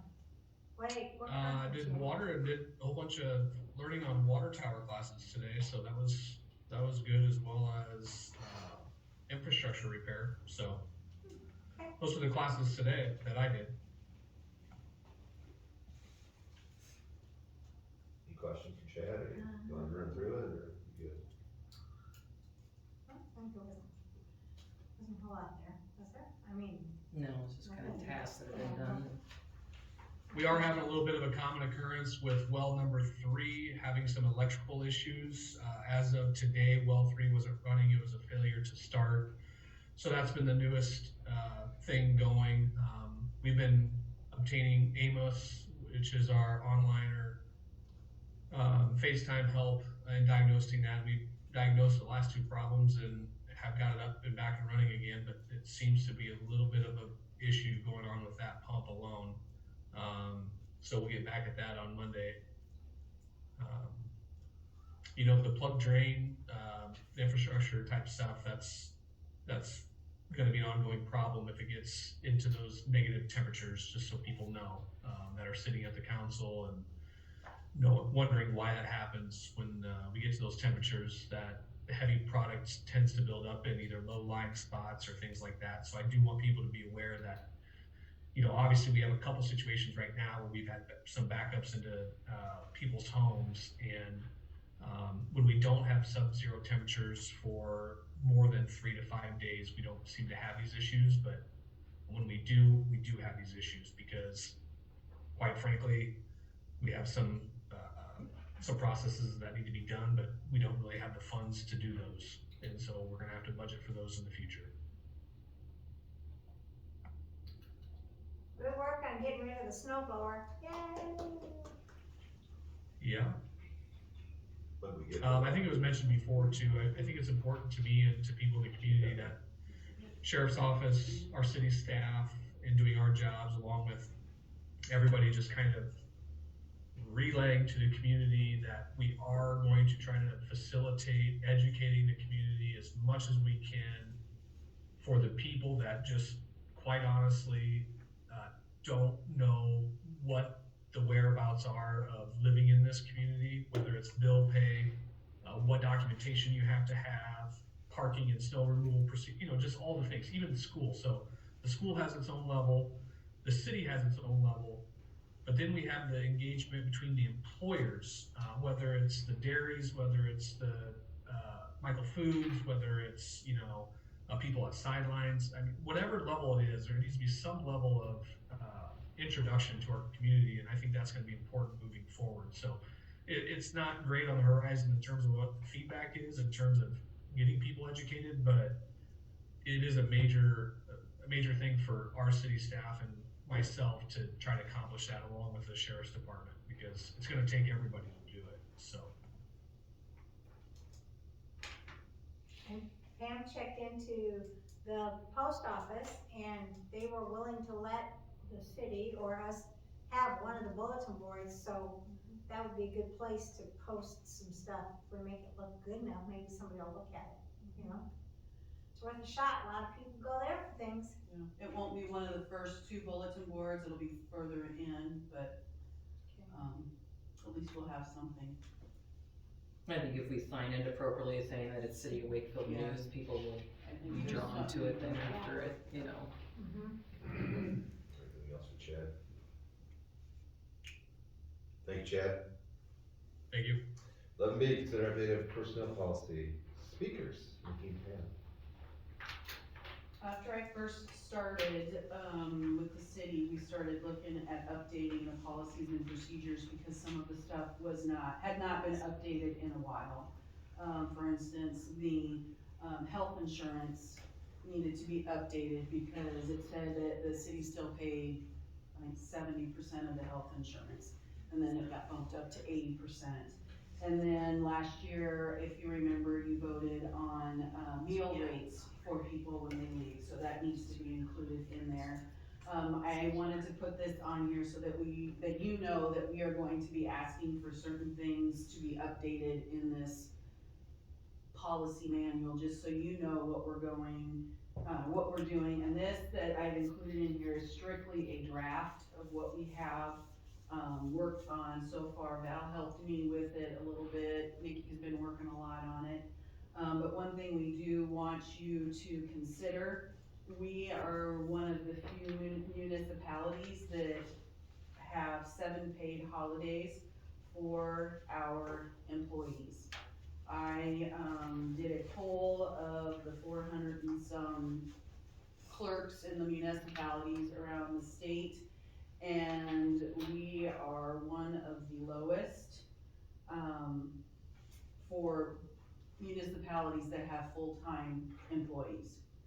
And so we're asking you to consider, if you look at the policy that is on there, it's page 11 in the policy manual, we are asking you to add the federal holidays. We don't observe all federal holidays, even though we are a municipality. When the federal holidays are observed, we cannot do any banking, there's no mail. People will even call and say, oh, you're open? Thought I was just gonna leave a message. So we're asking you to consider adding 5 days on, which would be, I know, it's a lot. Martin Luther King Day, President's Day, Arbor Day, you do that too. Columbus Day and Veterans Day. So that's what we're talking about right now. And I don't know what needs to be done, if anything formally, but we would like you to consider that. Part of this, as I went through it, it some places the probation period is this much, then Yeah. it's this much, so That's why we're all. saying it's still a draft. Yeah.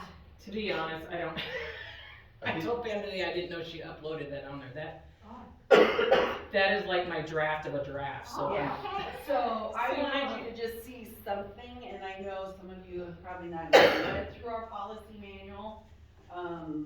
There's things that definitely need to be added, things that need to be So I guess updated. what we wanted to start with is obviously the holidays, because we're starting a new year. And wanted to present, you know, the survey that she did, that I think there's only one other community that's as low as us, and they have the same holidays. We're government municipality, why, you know, why shouldn't we get the same holidays as the other county Well, employees? make sure you advertise this. And I think it kind of goes back to being the preferred place of employment, right? I mean, Well, why do we wanna be the lowest? I mean. right, Right. that's what I'm saying. I don't disagree. But it was very interesting to get people's responses, and as I was getting responses, other municipalities were calling or emailing saying, we want your information, your research, so. You must have copied and pasted, because I think I saw Dakota City, or David City or something in there. Yeah, Yes, just scrap yes. that thing. Because, again, we reached out to other municipalities to see, because we're always sharing information, and why reinvent the wheel if somebody already has some information, and we can tweak it to fit what works best for our municipality and our employees. And to be honest, there's gonna be a ton of changes, so I don't know if we wanna, you know, because this thing has not been updated, if you read it, I mean, we're not in compliance with any, probably, ADA stuff, or even workplace safety, I mean, it's, you see all that red in there, and that's from other communities, what they have in there, and so we're trying to figure out how we can get it into ours, but. So we don't know if you wanna do a section every month, you know, there's some boards that do that we're gonna work on section 10 at this point, so. And I think most of it's just gonna be verbiage change besides the holidays. I don't think we're requesting any changes to the vacation time or retirement or, you know, the rest is just verbiage that you're supposed to have in there to cover the city if an employee was hurt or. Well, I could make a motion that we comply with, the Nebraska, approved federal and state holidays to add to our package. Does that make sense? Is that, I was looking to see whether that's on the agenda, that particular item. Says Consider update of personnel policy, So well, would be, basically, you'd be asking to amend our current policy to add or to include all these federal holidays that we're talking about. We're not talking about Juneteenth, is that one? That wasn't listed, no. Just the Nebraska. was- that was not listed, but it is a federal holiday. Yeah, so I don't know, that'd be included. To Nebraska. What is like a county follows, it the state or the federal holidays? Or they don't have their. Well, they don't have Juneteenth, I know that. I think these listed on. What do we got in the contract, Tom? There's I'll only a let difference you in guys- one holiday. Juneteenth is the new one out. Is a federal holiday of Atlanta State. I would say that they're gonna follow that at some point in time, because And then Arbor Day is probably a state, but not Arbor Day is federal. state, but not federal. And, get So it either on a way. piece of paper. Juneteenth is the federal one, but they don't have Arbor Day. So she mentioned 5 days, maybe you just I wanna would amend the think so. policy to add those particular 5 to what. Well, just Those left listed. it. Yeah. The ones listed on the, But we're gonna make a lot of other Right. changes to the Yeah. policy book. First one takes effect though, would it start now? That's Maybe up to you January guys, 5th. You cause guys Monday pass. would be, Be Martin Luther King Day. Yeah, She's okay. gonna amend it. Or we can wait, put it into, redo the whole package and. I mean, cause eventually we're gonna have to approve the whole policy book. I know, but if we don't approve the time off, then they're not gonna get that this year. I mean, but, you know, through March probably. days are days. You're worried about our employees, there we go. Fine with it. Not giving it to us or giving it to us? Given. You get your first veto. How does that work with PTO then? I don't know, I'm not really clear on our PTO That policy. doesn't have anything to do with It PTO. doesn't come out of your PTO. No, we get a set number of holidays, hours, like basically 8 hours, Okay. and then it just pulls from That's there. It nothing doesn't to have do with anything to approval. do with Okay. PTO. We don't do it that way.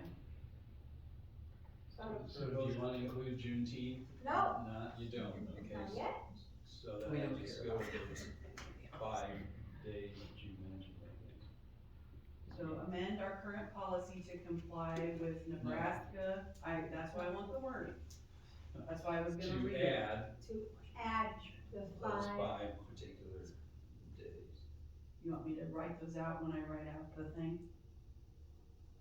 So otherwise, we don't know what we're talking about. Okay. And right now, they do get Arbor Day, right? The state does, yes. I mean, We do not, no. We do not, no. So Arbor Day was one of those 5. Yes, Yes. MLK, Presidents, Arbor Day, Columbus, and Veterans Day. no, that's my motion.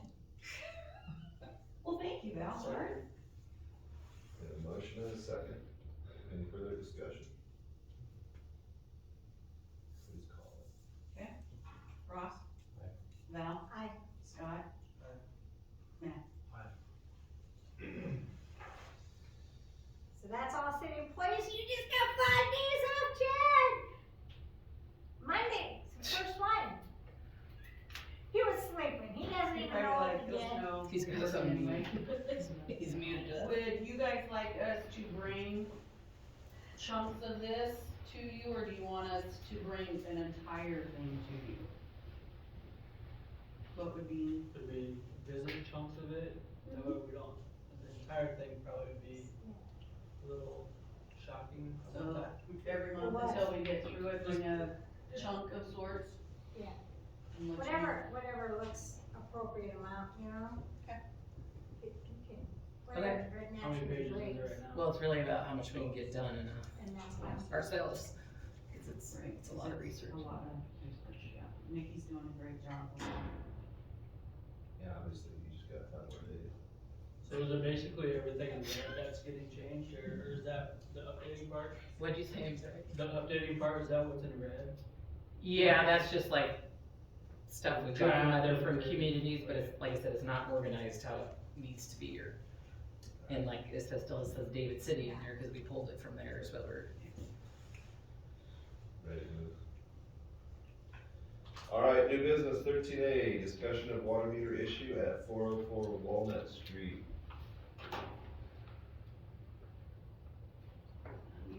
No. You guys ready? Yep. Okay, so some of this has been talked about with, the mayor and some council members, but to keep it short, we have a water leak that was fixed after leaking for, well, prior to my existence here in Wakefield.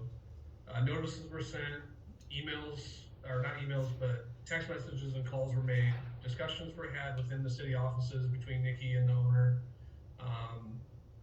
Kind of point blank is that the homeowner doesn't understand the code and the reading of how it is interpreted, which is that his pipe is the pipe that feeds off of our main into his meter, and that is where the leak occurred.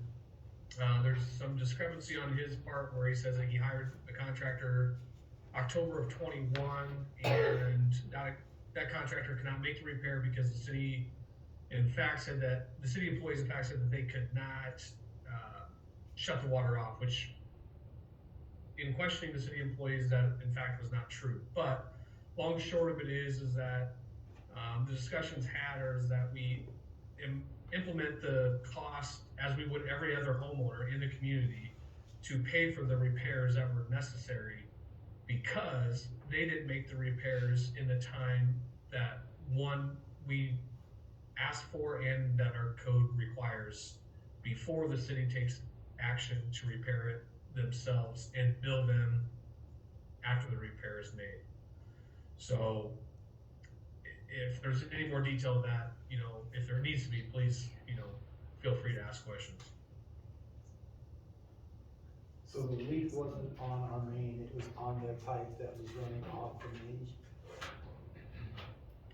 The leak is what's considered to be on their quote-unquote feed line. So the feed line is the line that taps the main line and goes to their meter, and their meter is in a pit, concrete pit outside of their property, which is along our roadway on Walnut Street. But that is still considered, no matter what the case is, that would still be their line and their repair, given how our code is worded. The code was also supplied to the homeowners as well.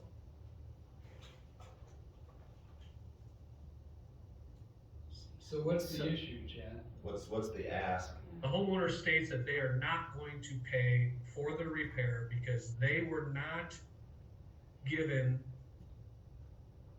ample time or notice before we hired a contractor to make the repairs on their behalf.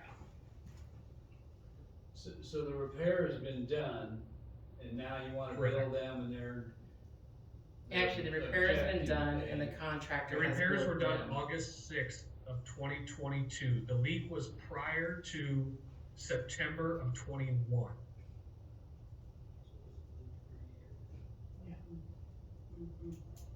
The homeowner had somebody at the location along with city officials or city employees sometime in the beginning of October. They cannot reference that. They also cannot prove or have the bills that they said that they received from the other contractor that performed the pumping of the meter pit to allow them to establish a repair that was necessary for the line.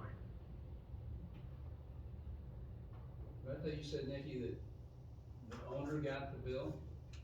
Or Yeah. saying they can't find the bill, Yeah, he's talking about another situation, I know I'm not really, I'm talking about the bill in October of 21 that they received from the company that they hired to come to Wakefield to diagnose what the leak was. That would be what I was trying to that who hired? get from them for them to prove to me that they actually had somebody there. And they didn't get a bill for that, or they did? Can't provide. They said they got a bill from P&E out of Hardington for them coming to Wakefield, sucking the water out of the meter pit, establishing what needed to be done to have the repair done. But at that point in time, they said that the city was not able to shut the water off, which our employees say in fact that that's not the case at all. I'm so confused, was that bill paid? I don't know, that was their bill. That was not our bill. And either is the one that's current. The one that's current is sent to them, but they're bringing it to us saying that it's our problem. And we have to look out for the contractor because it's a contractor that does work for us as well in the community on our faults or our cases that we have to have repairs done. So what it would come down to is that if they don't pay the bill, either the contractor is out that money or he has to establish liens, or we have to give some direction to the homeowner of where the city stands in regards to that. well, The city asked them to do the work, though, right? so for months, and we're gonna say between 6 and 9 months, we've been speaking to Kegels about this water leak issue up there in the ditch. If you ever drove by, it was getting worse and worse into their cattle field and filling up the hole. For 6 months, we've been speaking with Marion, trying to attempt to speak to Alan. He refused to, our phone calls. Chad went up to their house to try to meet them. Anyways, we've had probably 5 conversations with Marion in the office. Every time she paid her bill, we discussed this issue. They refused to hire a contractor, so Chad told Marion one day, you know, if that's the issue, I can find a contractor to come do it. So Chad made a call to get the contractor there. So he repaired it, and he billed Marion and Alan, which he should. It's their service line, their curb stop, their everything. And that happened in what month? That repair was in August. August 6th of 2022 is when I took the pictures of the repair being done. Okay, so just this last month, Alan finally came into the office and basically says, I'm not paying this bill, which the bill is to him. The city's concern is, you know, obviously we don't want the contractor to not get paid.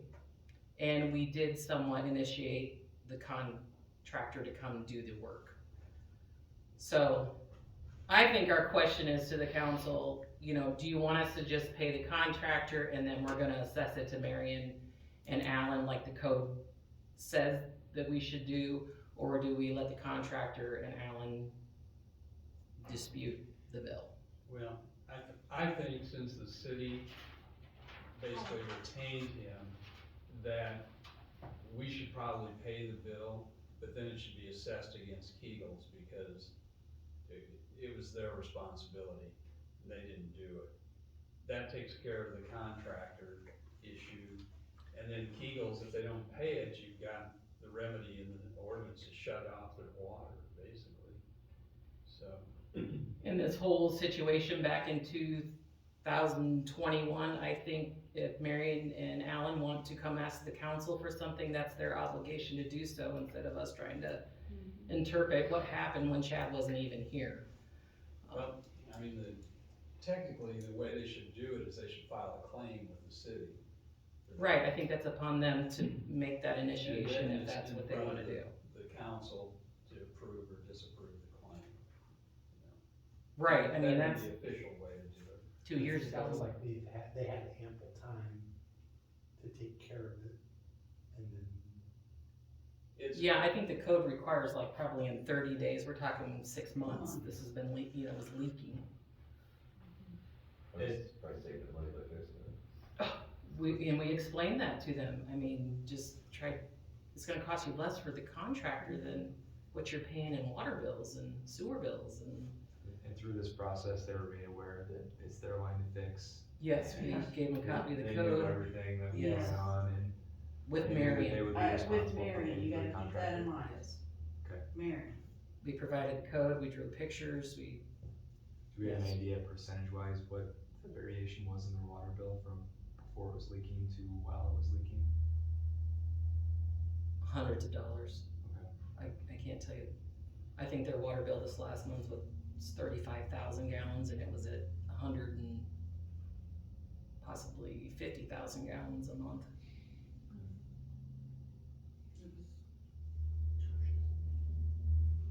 Am I correct, Chad? That's kind of what we're asking, is that, does the city just wanna pay the contractor bill and then assess it to them? I think in hearing what I believe Lee said, that that's the proper course of action. I do feel that the contractor should be taken care of. I do feel that our code backs up our process in which we performed the repair because of the notifications and because of the conversations that were had and of the notice, that we would have no problem assessing those costs to the property. I don't know what the final outcome would be. My guess is another personal conversation with them is that we could work out something for a payment plan or of some sorts, just that they don't have to write the bill all at once. Maybe not, but at least if we go about it this way, we can do everything that our code is set up to do the proper and legal way. And we can set up a payment plan. We have one other resident that had a water leak earlier this year and they are doing a payment plan back to the city, so yes, we can. I guess the way, obviously, where the code is, go that way. Need a motion to. No, just in the direction that's. Is that you guys' wishes? Yeah, I think we'd be willing to work with them on a payment plan too, obviously. Just, yeah. Could we have Lee write up a legal documentation stating that the city is going to pay the contractor in lieu that the Kegels set up a payment plan for the remainder of the,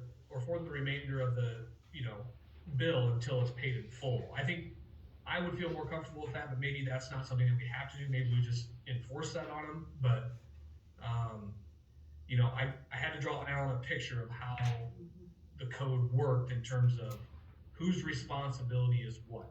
The main line being the city, everything from that point towards their property is theirs, and that still did not, I don't think, ring through 100%. So there's a little bit of education yet there to achieve, but that's kind of where I'm at. Is it a large bill? What was the bill, Chad? $3,400.